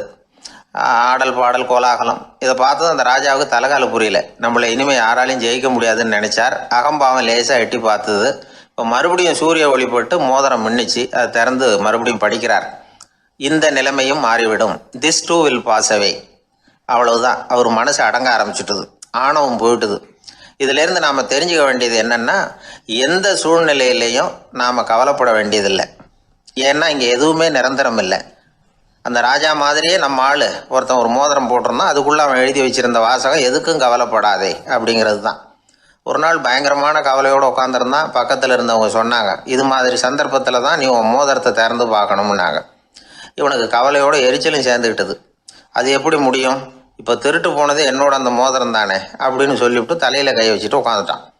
இப்படிலாம் சொல்கிறது உண்டு. இருந்தாலும் நாம் எந்த சூழ்நிலையிலையும் கவலைப்பட வேண்டியதில்லை அப்படிங்கிற உண்மையை புரிஞ்சுக்கணும். அப்படி கவலையை வெல்றதுக்கான வழி தெரிஞ்சுட்டதுன்னா வாழ்க்கையில வெற்றி நிச்சயம். ஒருத்தர் தனியா ஒரு இடத்துல கண்ணை மூடிக்கிட்டே உட்காந்துருக்கிறார். தூங்கிட்டு இருக்கிறாரா, தியானம் பண்ணிட்டு இருக்கிறாரா, எப்படி கண்டுபிடிக்கிறது? நமக்கு தெரிஞ்ச வரைக்கும் தூக்கம்னா தலை அடிக்கடி சாயும், அப்புறம் நிமிரும். தியானம்னா ஆடாம அசையாம அப்படியே இருக்கும். இதுதான் நமக்கு தெரிஞ்ச வித்தியாசம். ஆனா தூக்கத்துக்கும் தியானத்துக்கும் நிறைய வித்தியாசம் உண்டு. ஒரு முட்டாள் தூங்க போனால் முட்டாளாகவே திரும்பி வருகிறான். அதே முட்டாள் தியானம் பண்ண போனால் அவன் ஞானியாக திரும்பி வருகிறான். இப்படி எல்லாம் பெரியவங்க சொல்லி வச்சிருக்கிறாங்க. அது இருக்கட்டும், ஞானிகளுக்கும் நமக்கும் என்ன வித்தியாசம்? இப்ப நாம அழகா ஒரு ரோஜா பூவை பாக்குறோம். ஆஹா எவ்வளவு அழகா இருக்குது அப்படின்னு ஆச்சரியப்படுறோம். ஒரு ஞானி அந்த ரோஜா பூவை பாக்குறார். அவரும் நினைக்கிறார், ஆஹா இது எவ்வளவு அழகா இருக்குது அப்படின்னு. உலக பொருள்களை நாம எப்படி ஐம்புலன்கள் மூலமா உணர்றோமோ அப்படித்தான் அவங்களும் உணர்றாங்க. அதுல ஒண்ணும் வித்தியாசம் இல்ல. அல்வா சாப்பிடுறோம், அது நமக்கு மட்டும்தான் இனிக்கும், ஞானிகளுக்கு எல்லாம் கசக்கும்னு சொல்லுவோம். அப்படி இல்ல, அதுல வித்தியாசம் இல்ல. அப்புறம் ஞானிகளுக்கும் நமக்கும் என்னதான் வித்தியாசம்? அந்த வேறுபாடு எந்த கட்டத்துல ஆரம்பமாகுது அதை இப்ப பாப்போம். இப்ப மறுபடியும் அந்த ரோஜா பூ கிட்ட போவோம். ஞானி அதை பாக்குறார். ஆஹா எவ்வளவு அழகா இருக்குன்னு நினைக்கிறார். அதுக்கப்புறம் அதையே நினைக்கிறது இல்ல, வேற வேலையை பார்க்க போடுவார். அல்லது இயற்கையின் ஆற்றலை பத்தி நினைக்க ஆரம்பிச்சிருவார். அவ்வளவுதான். ஆனா நாம அப்படி செய்ய மாட்டோம். நாம என்ன செய்வோம் தெரியுமா? முதல்ல அந்த ரோஜா பூவை பார்ப்போம். ஆஹா, எவ்வளவு அழகா இருக்குது இந்த ரோஜா பூன்னு நினைப்போம். அந்த அழகை ரசிப்போம். அப்புறம் இந்த மலர் நம்ம கிட்ட இருந்தா எவ்வளவு அழகா இருக்கும்னு நினைப்போம். அதுக்கப்புறம் அந்த மலர் நமக்கு வேணும்னு நினைப்போம். அதுக்கு அடுத்த கட்டம், அந்த மலர் இல்லைன்னா நம்மால வாழ முடியாதுங்கிற நிலைமைக்கு வந்துருவோம். உடனே அந்த மலர் அடையறதுக்கு முயற்சி பண்ணுவோம். அதுக்கு யாராவது தடையா இருந்தா அவங்க மேல நமக்கு கோபம் வரும். அந்த கோபத்தின் காரணமா நம்ம விவேக புத்தியை இழந்துருவோம். யாருகிட்ட எப்படி நடந்துக்கணுங்கிறத மறந்துடுவோம். அதன் காரணமா ஞாபக மறதி ஏற்படும். அதாவது முன்பு விவேக புத்தி மழுங்கி இருந்ததுன்னா அது இப்ப அடியோட இல்லைங்கிற நிலைமை வந்துடும். அதன் காரணமா நம்ம புத்தியை இழந்துருவோம், கடைசியில அழிவோம். இந்த நிலைமை நமக்கு வந்துடக்கூடாதுன்னா அதுக்கு என்ன செய்யணும்? நமக்கு கெடுதல் செய்யக்கூடிய ஆசைகளை ஆரம்பத்திலேயே கிள்ளி எறிஞ்சிடணும். ஒரு விஷயம் என்ன தெரியுமா? எந்த ஆசைக்குமே முதல்ல வலு கிடையாது. அதை பத்தி நாம நினைக்க நினைக்கதான் அதுக்கு வலு உண்டாகுது. இளம் தளிரா இருந்தது இப்ப பெரிய மரமா ஆயிடுது. ஞானிகள் இந்த அளவுக்கு அதை வளர விடுறது இல்ல. அதுதான் நமக்கும் அவங்களுக்கும் உள்ள வித்தியாசம். ஒரு இளைஞன் கையில ஒரு குச்சியை வச்சுக்கிட்டு நடந்து போயிட்டு இருக்கிறான். இன்னொரு வயசானவர் கையில ஒரு குச்சியை வச்சுக்கிட்டு நடந்து போறார். அது அவருக்கு ஊன்றுகோல். அது இல்லைன்னா அவரால் நடக்க முடியாது. அது தவறி கீழே விழுந்தா அவரும் விழுந்துருவார். ஆனா அந்த இளைஞன் அப்படி இல்ல. அவனுடைய கைத்தடியை யாராவது எடுத்துக்கிட்டு போனா கூட அவன் கவலைப்பட மாட்டான். அவன் அந்த கைத்தடியை பயன்படுத்துறது மாதிரிதான் ஞானிகள் உலக பொருள்களை பயன்படுத்துறாங்க. ஆனா நம்ம மாதிரி சாதாரண ஆளுங்க அந்த வயசானவர் கைத்தடியை பயன்படுத்தினது மாதிரி உலக பொருள்களை பயன்படுத்துறோம். இதுதான் ஞானிகளுக்கும் நமக்கும் உள்ள வித்தியாசம். ஞானிங்கிறவர் பொருள்களை துறக்க மாட்டார், அதுகள் பேர்ல உள்ள பற்றுதலை தான் துறப்பார். எனக்கு தெரிஞ்ச ஞானி ஒருத்தர் இருக்கிறார். அவர் சொன்னார், 1988 ஜூன் மாதம் 1 தேதியை என்னால மறக்க முடியாதுன்னார். ஏன்னு கேட்டேன். அதுதான் எனக்கு ஞானம் வந்த நாள்னார். அப்படியா? ஆமா, அன்னைக்குதான் எனக்கு கல்யாணம் ஆச்சு.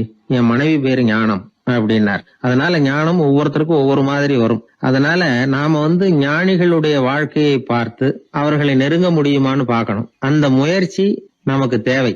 அந்த வகையில நம்ம வாழ்க்கையை அமைத்து கொண்டால் வாழ்க்கையில படிப்படியா முன்னேறலாம். படிப்படியா வாழ்க்கையை அனுபவிக்க முடியும். ஒரு ராஜா இருந்தார். அவருக்கு என்ன பொழுதுபோக்கு தெரியுமா?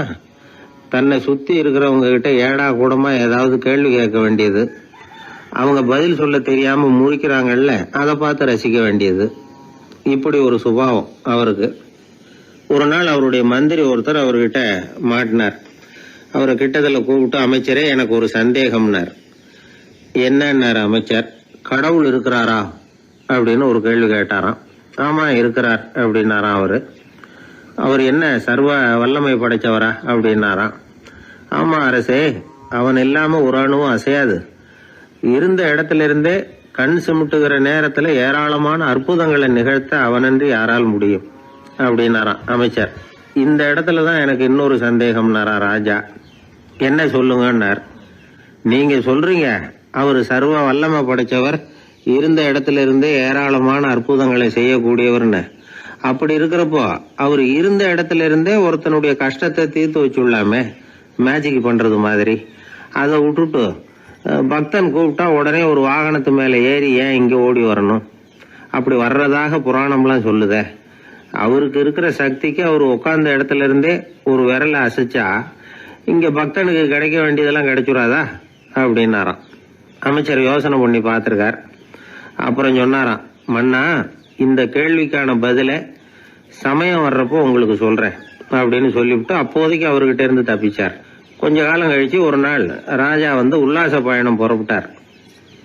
அவருடைய குடும்பம், உறவினர்கள் எல்லாரும் சேர்ந்து போனாங்க. ஒரு பெரிய படகுல ஏறி ஒரு நதியை கடந்து போயிட்டு இருக்கிறாங்க.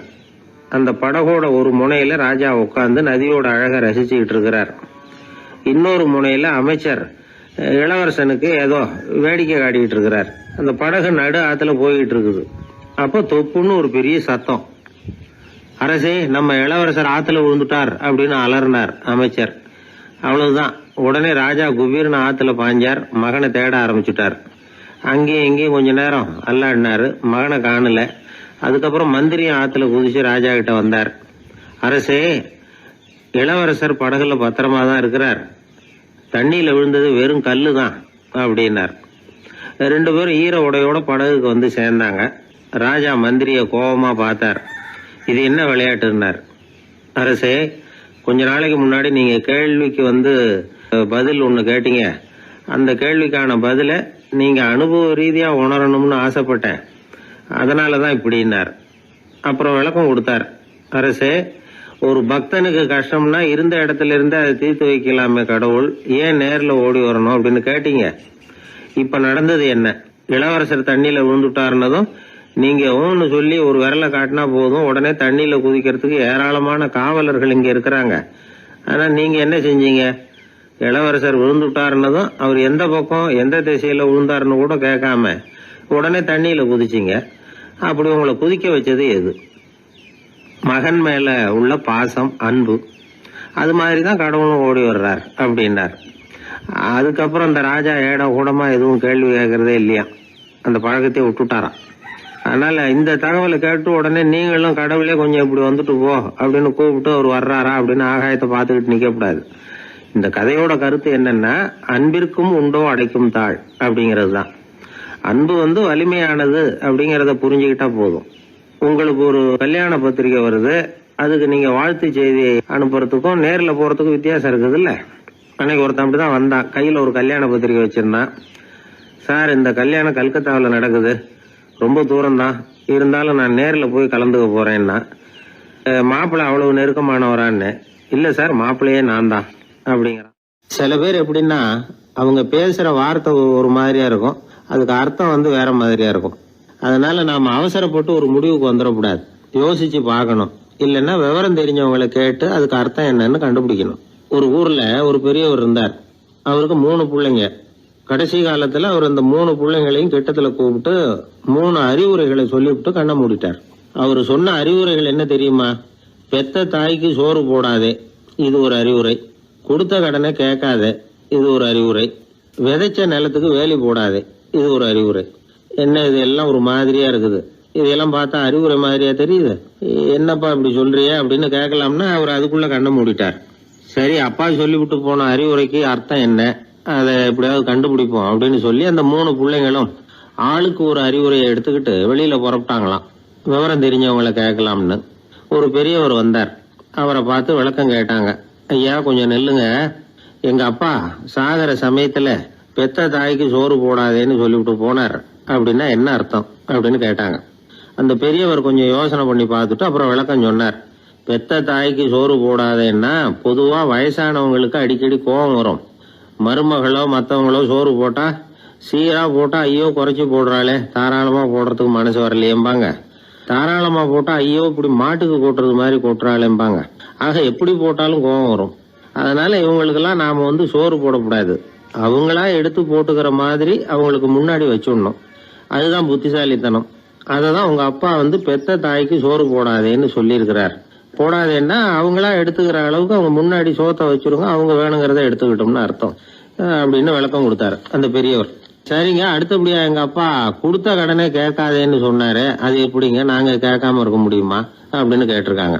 பெரியவர் சொன்னார், கொடுத்த கடனை கேட்காதேன்னா கடனை கொடுத்துட்டு அதை கேட்டு வாங்குற அளவுக்கு நடந்துக்கிறவனுக்கு கடன் கொடுக்காதேன்னு அர்த்தம். கொடுத்த கடனை கேட்காமலே திருப்பி கொண்டாந்து கொடுக்கற நல்லவங்களா பார்த்து கடனை கொடுக்கணும். அததான் உங்க அப்பா அப்படி சொல்லி இருக்கிறார், கொடுத்த கடனை கேட்காதேன்னு அப்படின்னு விளக்கம் கொடுத்தார். உடனே இவங்க அந்த 3வது விஷயத்தையும் சொல்லி விளக்கம் கேட்டாங்க. விதைச்ச நிலத்துக்கு வேலி போடாதேன்னு சொன்னாரு, அது எப்படி வேலி போடாம இருக்க முடியும் அப்படின்னு கேட்டாங்க. ஏன் முடியாது? நம்ம நிலத்தை சுத்தி இருக்கிற நிலத்துக்கு சொந்தக்காரங்கள்லாம் நல்லவங்களா இருந்துட்டா நம்ம நிலத்துக்கு வேலி போட வேண்டிய அவசியம் இல்லையே, வேற பாதுகாப்பு தேவையில்லையே. அதனால நல்லவங்க நிலத்துக்கு மத்தியில நம்ம நிலம் இருக்கிறது மாதிரி பாத்துக்கணும், அதுதான் அதுக்கு அர்த்தம் அப்படின்னாரு அந்த பெரியவர். அதுக்கு பிறகுதான் இந்த பிள்ளைங்களுக்கு அப்பா சொன்ன புத்திமதியோட பொருள் புரிஞ்சுதான். ஒரு பெரியவர் இந்த உலகத்தை விட்டு போகக்கூடிய நிலைமையில இருக்கிறார், கட்டில படுத்திருக்கிறார். சொந்தக்காரங்கள் எல்லாம் கூப்பிட்டு ஆளுக்கு ஒரு புத்திமதி விதமா சொல்லிக்கிட்டே இருக்கிறார். அவங்க எல்லாம் கிட்டத்துல அவர் சொல்ற புத்திமதியை கேட்டுட்டு போறாங்க. கடைசியா அவரோட மனைவி கிட்டத்துல வந்தாங்களாம். எனக்கு என்ன புத்திமதி சொல்லிட்டு போறீங்க அப்படின்னு கேட்டிருக்காங்க. உனக்கு எதுவும் புத்திமதி சொல்ல வேணாம்னு நினைக்கிறேன்னாராம் அவரு. ஏன்னு கேட்டாங்களாம் இவங்க. இதுவரைக்கும் நான் சொன்ன எந்த புத்திமதியை நீ ஒழுங்கா கேட்டிருக்கிற அப்படின்னு சொன்னாராம். ஒருத்தர் வேகமா வந்தார், அவசரமா ஒரு செய்தித்தாள் வாங்கினார். அதை விட வேகமா அங்கேயே நின்றுகிட்டு அதை புரட்டினார். ஒரு நிமிஷம் என்னத்தையும் ஆர்வமா பார்த்தார். அதுக்கப்புறம் நிதானமா பேப்பரை மடிச்சு வச்சுக்கிட்டு அவசரம் இல்லாம நடந்து போனார். அவர்கிட்ட மெதுவா போய், அப்படி என்னத்த சார் அவ்வளவு ஆர்வமா பாத்தீங்க அப்படின்னு கேட்டோம். கடையில பேப்பர் வாங்கின உடனே முதல் காரியமா அதை பாத்துருவேன் சார் அப்படின்னார். ஏதேன்னு கேட்டோம். அதுதான் சார் ராசி பலன், அதை பார்த்தாதான் எனக்கு எல்லாமே சரியா ஓடும் அப்படின்னார். அது சரி சார், ராசி பலன்ல என்ன போட்டிருக்கு அப்படிங்கறத பாக்குறீங்க. சரி, அதுல போட்டிருக்கிறது பிரகாரம் அன்னைக்கு சரியா நடக்குதா அப்படின்னு கேட்டோம். நடக்குதா இல்லையானெல்லாம் சரி பார்த்துட்டு இருக்க மாட்டேன் சார். காலையில அதை பார்க்கணும், அதுல ஒரு ஆவல், அவ்வளவுதான். கிட்டத்தட்ட எல்லாருமே இதே மாதிரி ஒரு ஆர்வத்துலதான் அதை பார்த்துட்டு இருக்கிறாங்க. ராசி பலன் பாக்குற பழக்கம் தமிழர்கள் கிட்ட ரொம்ப அதிகமா இருக்குதுங்கிறார் ஒரு பேராசிரியர். அவர் எழுதியிருந்த ஒரு ஆய்வு கட்டுரை ஒண்ணு சமீபத்துல படிச்சோம். ராசி பலன் போடாம வர்ற நாளிதழ்கள் இங்க வந்து ரொம்ப குறைச்சல். அது போட்டாதான் அதிகமா விற்பனை ஆகுது. அதனால அதுல நம்பிக்கை இல்லாதவங்க கூட அதை போட்டுக்கிட்டு இருக்கிறாங்க. ரொம்ப வேடிக்கை சார். மெட்ராஸ்ல பேப்பர் வாங்கி தன்னோட ராசி பலன் பார்த்துட்டு பெங்களூர்ல ஓடுற குதிரை மேல பணம் கட்டுறவங்களும் உண்டு. ராசி பலன் பார்த்துட்டு லாட்டரி சீட் வாங்குறவங்களும் உண்டு. இந்தியாவில் அச்சாகிற மொத்த லாட்டரி சீட்ல 70% தமிழ்நாட்டுல தான் விற்பனை ஆகுதான். இது முன்னாடி இங்க அனுமதி இருந்த காலத்துல உள்ள கணக்கு. இப்பதான் அதை கட்டுப்பாடு பண்ணியாச்சு. வான் மண்டலம் பூ மண்டலத்தை பாதிக்கிறது உண்மைதான். அதை வந்து அறிவியல் பூர்வமா சிந்திக்கணும். அதை விட்டுட்டு இன்று நண்பரால் பண வரவு அப்படின்னு ராசி பலன் பார்த்துக்கிட்டு இருக்கிறோம். நம்முடைய நண்பன் இன்னைக்கு பணம் கொண்டாந்து கொடுக்க போறான்ங்கிறது ஆகாயத்துல உள்ள நட்சத்திரத்துக்கு எப்படி தெரியும்? அதுவும் இல்லாம இங்க உள்ள நண்பர்கள் எந்த காலத்துல பணம் கொண்டாந்து கொடுத்துருக்காங்க. நண்பர்களை வந்து பக்கத்திலேயே இருந்து பாக்குற நம்மாலேயே புரிஞ்சுக்க முடியல. எங்கேயோ இருக்கிற நட்சத்திரத்துக்கு என்ன தெரியும்? ஒரு காலத்துல நாம வாழ்கிற இந்த பூமி ஒரே இடத்துல நிலையா நிக்குதுன்னு, சூரியனும் சந்திரனும் பூமியை சுத்திக்கிட்டு வருதுன்னு நம்பிக்கிட்டு இருந்தோம். அந்த காலத்துல உருவான ராசி பலன் கொள்கையை சூரியனை சுத்தி தான் பூமி வருதுன்னு தெரிஞ்சுக்கிட்ட இந்த காலத்திலயும் நம்பிக்கிட்டு இருக்கிறது ரொம்ப வினோதம் தான். இந்த ராசி பலன் பாக்குற பழக்கம் நம்முடைய ஊக்கத்தை இழக்க செய்யக்கூடிய ஒரு பழக்கம். அது வேண்டியது இல்லைங்கிறது தான் அறிவாளிகள் கருத்து. இப்போ ஒரு உதாரணத்துக்கு நாமே ஒரு சோதனை செஞ்சு பார்ப்போமே. ஒரே நாள் வந்த தினசரி பேப்பர்கள் சிலதை எடுத்துக்கிட்டோம். அதுல ஒரே ராசிக்கு ஒவ்வொரு பேப்பர்லயும் என்ன பலன் போட்டிருக்கு பாக்கலாமா? என்னுடைய நண்பர் ஒருத்தர் ராசிக்கு ஒவ்வொரு செய்தித்தாள்லயும் என்ன ராசி பலன்னு பார்த்தோம். ஒரு பேப்பர்ல செலவும் சிரமமும் அப்படின்னு போட்டிருக்கு. இன்னொரு பேப்பர்ல சுலபமாக நன்மை அப்படின்னு போட்டிருக்கு. இதுல எதை நம்புறது? நீங்களும் ஒரு நாள் இதை சோதிச்சு பாருங்க. பல பேப்பரை வாங்கி உங்க ராசிக்கு ஒவ்வொரு பேப்பர்ல என்ன போட்டிருக்குன்னு பாருங்க. எல்லாம் ஒரே விதமா இருக்காது, மாறி மாறி இருக்கும். என்னுடைய நண்பர் ஒருத்தர் நானும் ஒரு நாள் கடையில பேப்பர் வாங்கணும். நண்பர் வந்து ராசி பலன்ல எல்லாம் ரொம்ப நம்பிக்கை இல்லாதவர். இருந்தாலும் நான் பேப்பர் வாங்கின உடனே உங்க ராசி என்ன சொல்லுங்க, பலன் என்னன்னு பாக்கலாம்னு. அவர் சிரிச்சுக்கிட்டு அதெல்லாம் டூப்புங்க, அதை ஏன் பாக்குறீங்கன்னார். சும்மா சொல்லுங்கன்னு. என் ராசி தனுசு, அதுல பண வரவுன்னு போட்டிருக்கோம் அப்படின்னாரு. நான் பார்த்தேன், ஆச்சரியப்பட்டு போயிட்டேன். பண வரவுன்னு தான் போட்டிருக்கு சார், அது எப்படிங்க பார்க்காமலே கரெக்டா சொல்லிவிட்டீங்க அப்படின்னு கேட்டேன். அவர் மெதுவா கிட்ட வந்து காதோட காதா சொல்றார், அந்த பேப்பருக்கு தினமும் ராசி பலன் எழுதி கொடுக்கறதே நான் தான் சார் அப்படின்னார். உனக்காக நான் என்ன வேணும்னாலும் செய்யறதுக்கு தயாரா இருக்கிறேன் அப்படின்னாரு ஒருத்தர். சரி, வேற ஒன்னும் வேணாம், ஒரு 10 ரூபா பணம் இருந்தா கைமாத்தா கொடு, நாளைக்கு தந்துடுறேன் அப்படின்னாரு இன்னொருத்தர். அவ்வளவுதான், நான் அவசரமா ஒரு ஆளை பார்க்க வேண்டியிருக்கு, அப்புறமா வந்து உன்னை பாக்குறேன் அப்படின்னு சொல்லிவிட்டு அந்த ஆள் நழுவி போயிட்டார். இதுதான் இன்னைக்கு உலக நிலவரம். ஆனா ஒருத்தர் மேல உண்மையாவே அன்பு செலுத்துறது அப்படிங்கறது ரொம்ப பெரிய விஷயம். பக்தி செலுத்துறதுங்கிறது அதை விட பெரிய விஷயம். பக்தினா ஏதோ கோயிலுக்கு போய் சாமி கும்பிட்டு வர்றது இல்ல. பக்தியோட எல்லை எதுன்னு தெரிஞ்சுக்கிறதுக்கு உங்களுக்கு ஆசையா இருக்குதா அப்படின்னா ஒரு கதை உண்டு, அதுக்கு அதை கேளுங்க. அதாவது மயூர சர்மன் அப்படின்னு ஒருத்தர் இருந்தான். கிருஷ்ணர் மேல அவன் ரொம்ப பக்தியா இருந்தான். ஒரு நாள் கிருஷ்ணர் வந்து அவனை பார்த்துட்டு போலாம்னு நினைச்சு வந்தாரு. கிருஷ்ணரை பார்த்த உடனே அவனுக்கு ரொம்ப மகிழ்ச்சி இருக்காது அப்படின்னா. ஏன்னா வழக்கமா பக்தர்கள் தானே பகவான் கிட்ட ஏதாவது கேட்கறது வழக்கம். இங்க வந்து பகவான் வந்து பக்தனை பார்த்து கேட்க ஆரம்பிச்சுட்டாரு. இத பாருப்பா, உங்ககிட்ட நான் ஒண்ணு கேட்பேன், கொடுப்பியா அப்படின்னார். பக்தன் மாட்டேன் நான் சொல்லுவான். நீங்க என்ன கேட்டாலும் அதை கொடுக்கறதுக்கு நான் சித்தமா இருக்கிறேன் அப்படின்னா மயூர சர்மன். உன்னோட மகன் ஒருத்தன் இருக்கானே 5 வயசுல, அவன் தான் எனக்கு வேணும்னார். இவன் கொஞ்சம் கூட தயங்கல, சரி தந்தேன் அப்படின்னு சொல்லிவிட்டான். கிருஷ்ணர் பார்த்தார், அவன் உடம்பு பூராவும் எனக்கு தேவையில்லை, அவன் உடம்போட வலது பாகம் மட்டும் எனக்கு போதும்னார். அதுக்கும் சரி அப்படியே கொடுக்கறேன்னா இவன். அந்த சின்ன பையனை நிக்க வச்சு அவன் தலையில இருந்து ஒரு ரம்பத்தால அறுக்கணும், அப்பதானே அது 2 பாகமா ஆக்க முடியும் அப்படின்னாரு. சரி அப்படியே செய்யறேங்கிறான் அவன்.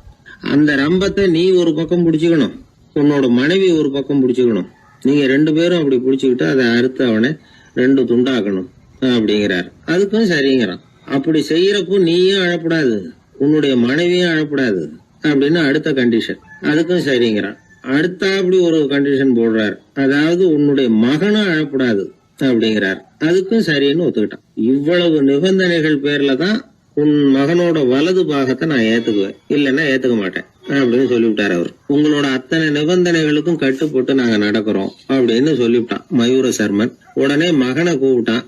அவன் வந்து நின்னான், அவனை குளிப்பாட்டினான், புது ஆடைகள் போட்டு விட்டான். அதுக்கப்புறம் ஒரு ரம்பத்தை எடுத்து அறுக்க ஆரம்பிச்சான். ஒரு பக்கம் அவன், இன்னொரு பக்கம் அவனுடைய மனைவி, நடுவுல அந்த பையன். அவங்க 2 பேர் கண்ணிலேயும் கண்ணீர் கொஞ்சம் கூட வரவே இல்லை. ஆனா அந்த சின்ன பையனோட இடது கண்ணுல இருந்து மட்டும் கண்ணீர் வழிய ஆரம்பிச்சுட்டுது. இத கிருஷ்ணர் பார்த்துட்டார். என்னோட நிபந்தனைப்படி நீங்க நடந்துக்கல, அதனால உங்க பையனோட வலது பாகம் எனக்கு வேணாம்னு விட்டார். நாங்க 2 பேரும் அழலையே அப்படின்னா மயூர சர்மன், நீங்க அழல சரி, ஆனா உங்க பையனோட இடது கண்ணு மட்டும் அழுதுது அப்படின்னார். உடனே அந்த சின்ன பையன் என்ன சொன்னான் தெரியுமா? ஐயா, என் உடம்போட வலது பாகத்தை மட்டும் தானே பகவான் வந்து கேட்டாரு, வலது பாகம் பண்ணின புண்ணியத்தை இடது பாகம் பண்ணலையே அப்படின்னு நினைச்சுதான் இடது கண்ணு அழுதுகிட்டு இருக்குது அப்படின்னா. உடனே கிருஷ்ணர் கண்ணுல தண்ணி வர ஆரம்பிச்சுட்டுதான். அந்த பையனை கட்டி பிடிச்சுக்கிட்டார். அவன் பழைய மாதிரி முழுசா ஆயிட்டான். இதுதான் பக்தியின் எல்லை அப்படின்னு விளக்கம் கொடுத்தார் ஒரு ஆன்மீக பேச்சாளர். பக்தியோட எல்லையை புரிஞ்சுக்கிறதுக்காக இந்த கதை. நீங்க உடனே பகவான் வந்து இப்படி எல்லாம் வந்து நின்னுகிட்டு பையனை வெட்டி விடு அப்படின்னு எல்லாம் கேட்பாரா அப்படின்னு எல்லாம் கற்பனை பண்ணக்கூடாது. ஆன்மீக விஷயங்களை வந்து ஆன்மீக நோக்கத்துல புரிஞ்சுக்கணும், அதுதான் முக்கியம். பக்தியோட எல்லைக்கே நம்மால போக முடியலன்னாலும் ஒரு ஓரத்துக்காவது போய் சேர முடியுதா அப்படின்னு முயற்சி பண்ணி பார்க்கலாம். அதுக்காக தான் இவ்வளவு. இப்போ நம்ம ஆளுங்களோட பக்தி எந்த அளவுக்கு இருக்குங்கிறத புரிஞ்சுக்கிறதுக்கு வேணும்னா ஒரு உதாரணம் சொல்லலாம். ஒருத்தர் கடவுள்கிட்ட வேண்டிக்கிட்டாராம், நான் செய்யற வியாபாரத்துல இன்னைக்கு 1000 ரூபாய் லாபம் கிடைச்சதுன்னா அதுல 500 ரூபாய உன் கோயிலுக்கு வந்து உண்டியல்ல போட்டு விடுறேன் அப்படின்னு வேண்டிக்கிட்டார். சொல்லிவிட்டு வியாபாரம் பண்ணார். 1000 ரூபாய் கிடைக்கல, 500 ரூபாய் தான் லாபம் கிடைச்சது. அவர் அதுக்கப்புறம் அந்த கோயிலுக்கு போகல. ஏங்க, கிடைச்ச 500ல பாதிய உண்டியல்ல போட்டு விடுறது தானே நியாயம் அப்படின்னு கேட்டாங்க. அதுக்கு அவரு முறைச்சு பாக்குறார். அப்புறம் சொல்றார், விவரம் தெரியாம பேசாதீங்க, கடவுள் ஏற்கனவே அவரு பங்கு 500 ரூபாயை எடுத்துக்கிட்டு மீதி 500 ரூபாய் தான் எனக்கு கிடைக்கிறது மாதிரி பண்ணிருக்கிறார், அதனால இது எனக்கு சேர வேண்டிய பங்கு அப்படின்னு சொல்லிவிட்டார். இவரோட பக்தியின் எல்லை எந்த அளவுல இருக்குது பாத்தீங்களா? வாழ்க்கையே வெறுத்து போச்சு சார் அப்படின்னு சொல்லிட்டு வந்தான் ஒருத்தன். ஏன்பா அப்படி சொல்ற அப்படின்னு. நான் இந்த உலகத்துக்கு தேவையே இல்லை சார் அப்படின்னா. இந்த உலகத்துல தேவையில்லாம எதுவுமே இல்லையே என்ன நிமிர்ந்து பார்த்தான். இப்போ உன் உடம்புல இருக்கிற காலை மட்டும் எடுத்துருவோமா, அது உனக்கு தேவையில்லை அப்படின்னு.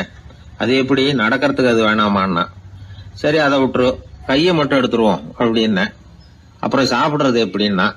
சரி அப்படின்னா இப்போ உன் உடம்புல தேவையில்லாம அனாவசியமா இருக்கிற ஒரு பகுதியை சொல்லு, அதை மட்டும் எடுத்துருவோம்னு. அவன் யோசனை பண்ண ஆரம்பிச்சான். அப்புறம் மெதுவா சொன்னான், எல்லாமே அவசியமா தான் தோணுது அப்படின்னு சொல்லி அவன் சொன்னான்.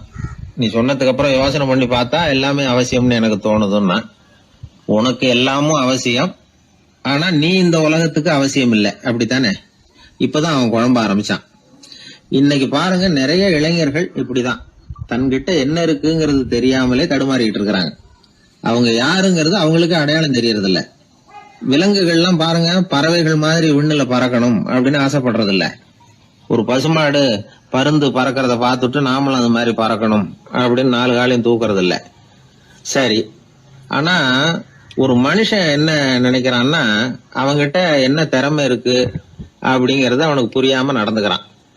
சரி, ஒரு மனுஷங்கிட்ட என்ன திறமை இருக்குங்கிறத எப்படி கண்டுபிடிக்கிறது? இந்த உலகத்துல இருக்கிற ஒவ்வொரு மனிதனுக்கும் ஒரு தனித்தன்மை உண்டு. அதாவது ஒருத்த மாதிரி இன்னொருத்தன் இருக்கிறது இல்ல. ஆனாலும் உளவியல் நிபுணர்கள் மனிதர்களின் குணாதிசயங்களை வச்சு அவங்கள 3 வகையா பிரிக்கிறாங்க. சில பேர் எப்படின்னா, தான் சம்பந்தப்பட்ட வேலையோட இருந்து விடுறது இல்ல. எதிர இருக்கிறவன் செய்யற வேலை, இன்னொரு பிரிவுல இருக்கிறவன் செய்யற வேலை எல்லாத்திலயும் தலையிடுவாங்க. மனோ தத்துவத்துல இதுக்கு டாமினன்ஸ்னு பேர். இப்படிப்பட்ட குணாதிசயம் உள்ளவங்க எதுக்கு பொருத்தம் தெரியுமா? ஒரு நிறுவனத்தை தலைமையேற்று நடத்துறது, நிர்வாக பொறுப்பு வகிக்கிறது, இது மாதிரி பணிகளுக்கெல்லாம் இவங்க ரொம்ப பொருத்தமா இருப்பாங்க. 2வது வகை மனிதர்கள் எப்படின்னா, இவங்க ரொம்ப இனிமையா பேசுவாங்க, திறமையா பேசுவாங்க, அடுத்தவங்களோட பேசுறதுக்கு ஆசைப்படுவாங்க. இப்படிப்பட்டவங்க எல்லாம் விற்பனை துறையில வேலை பார்க்கறதுக்கு ரொம்ப பொருத்தம். இதை தவிர 3வது வகை மனிதர்கள் உண்டு. அவங்க எப்படின்னா, இவங்களுக்கு பகுத்து உணரும் ஆற்றல் உண்டு, உறுதிப்பாடு உண்டு, அடுத்தவங்களோட அதிகம் பேச மாட்டாங்க. இன்னும் சொல்ல போனா 4 பேரோட பேசுறதே இவங்களுக்கு பிடிக்காது. செய்யற வேலையை நுணுக்கமா செய்வாங்க. எந்த பிரச்சனையா இருந்தாலும் சரி, அது சம்பந்தமா எல்லா விவரங்களையும் சேகரிப்பாங்க. இந்த வகை மனிதர்களுக்கு ஆராய்ச்சி வேலை, அக்கௌண்டன்ட் வேலை, இது மாதிரியான பொறுப்புகளை கொடுக்கலாம். ஒவ்வொரு மனிதனையுமே கொஞ்சம் கூர்ந்து கவனிச்சு பாருங்க. அவனுக்குள்ள இந்த 3 விதமான திறமைகளும் உண்டு. எது அதிகம் எது குறைவு அப்படிங்கறதுலதான் வித்தியாசம். நாம ஒவ்வொருத்தரும் கொஞ்சம் சுயமா சிந்திச்சு பார்க்கணும். நாம இந்த 3 வகையில எந்த வகை அப்படிங்கறத நாமளாதான் தேடி கண்டுபிடிக்கணும். இப்ப சொல்லப்பட்ட 3 குணங்களுமே ஆளுமை சம்பந்தப்பட்டது. இதுல ஒருத்தருடைய இயல்பு, திறமை இதெல்லாம் அடங்காது. இதெல்லாம் தனி. இதையெல்லாம் யார் நினைச்சாலும் முறையா பயிற்சிகள் மூலமா வளர்த்துக்கலாம். இப்ப திறமைய பயிற்சி மூலமா நம்ம வளர்த்துக்கலாம். இயல்பு இதையெல்லாம் வளர்த்துக்கலாம். முன்னாடி சொன்னது மாதிரி நாம எந்த வகையான ஆசாமிங்கிறத புரிஞ்சுக்கிட்டு அதுக்கு தகுந்த மாதிரி ஒரு வேலையை தேடிக்கிட்டோம்னா வாழ்க்கை நல்ல விதமா அமையும். அதுக்கப்புறம் நான் இந்த உலகத்துக்கு தேவையில்லை அப்படின்னு சொல்லிட்டு இருக்க வேண்டிய அவசியம் வராது. அதனால நம்முடைய குணம் என்ன, நாம எப்படிப்பட்டவர் அப்படிங்கறத அடிப்படையில தெரிஞ்சுக்கிட்டு அதுக்கு தகுந்த மாதிரி ஒரு தொழிலை வாழ்க்கையில தெரிஞ்சுக்கிறது, ஏற்றுக்கிறது நல்லது. இப்போ ஒரு அக்கௌண்டன்ட் வேலைக்கு இன்டர்வியூ நடந்தது. ஒருத்தர் வந்தார். அந்த நேர்காணல்ல அவர்கிட்ட ஒரு கேள்வி கேட்டாங்க. ஏன்னா அவர் வந்திருக்கிறது இந்த ரொம்ப கணக்கு சம்பந்தப்பட்ட வேலை, அக்கௌண்டன்ட் வேலை. அதனால இந்த நேர்காணல்ல அவர்கிட்ட கேட்டாங்க, 8, 3 இது ரெண்டையும் பெருக்குனா என்ன அப்படின்னு கேட்டாங்க. அவர் என்ன சொல்லிவிட்டார், 23ன்னு சொல்லிவிட்டார். 8 3 பெருக்குனா 24ன்னு சொல்லியிருக்கணும். ஏதோ அவசரத்துல 23ன்னு சொல்லிவிட்டார் பதில். சரி போன்னு சொல்லிவிட்டாங்க. அவர் வெளியில வந்துட்டார். வெளியில வந்ததும் யோசனை பண்ணார், அடடா 8 3 பெருக்க சொன்னாங்க, நம்ம 24ன்னு சொல்றதுக்கு பதிலா 23ன்னு சொல்லிவிட்டோம். இந்த சின்ன கணக்கு கூட நமக்கு தெரியல அப்படின்னு நினைச்சிருப்பாங்களே, நிச்சயமா நமக்கு இந்த வேலை கிடைக்காது அப்படின்னு முடிவு பண்ணிட்டு போயிட்டார். ஆனா பாருங்க, 10வது நாள் அவருக்கு அப்பாயின்மெண்ட் ஆர்டர் வந்துட்டுது. வேலையில உடனே சேர்ந்துங்க அப்படின்னு. சரி, ஏதோ தவறுதலா போட்டாங்க போல இருக்கு, நாம எதையும் வெளியில சொல்லிட்டு இருக்க வேணாம் அப்படின்னு சொல்லி இவரும் கம்முன்னு போய் வேலையில சேர்ந்துக்கிட்டார். ரொம்ப நாள் கழிச்சு வேலை நிரந்தரமானதும் மெதுவா மேனேஜர் கிட்ட போய் உண்மையை சொன்னார். சார், அன்னைக்கு நேர்காணல்ல இன்டர்வியூல 8 3 இத பெருக்குனா என்ன விடை அப்படின்னு கேள்வி கேட்டீங்க. நான் தவறுதலா 23ன்னு சொல்லிவிட்டேன். நீங்களும் தவறுதலா எனக்கே அப்பாயின்மெண்ட் ஆர்டர் அனுப்பி வச்சுட்டீங்க அப்படின்னார். இப்போ மேனேஜர் சொன்னார், அப்படி இல்லப்பா, அன்னைக்கு நேர்காணலுக்கு அத்தனை பேருகிட்டையும் இதே கேள்வியை கேட்டோம். அத்தனை பேர் சொன்னதிலேயும்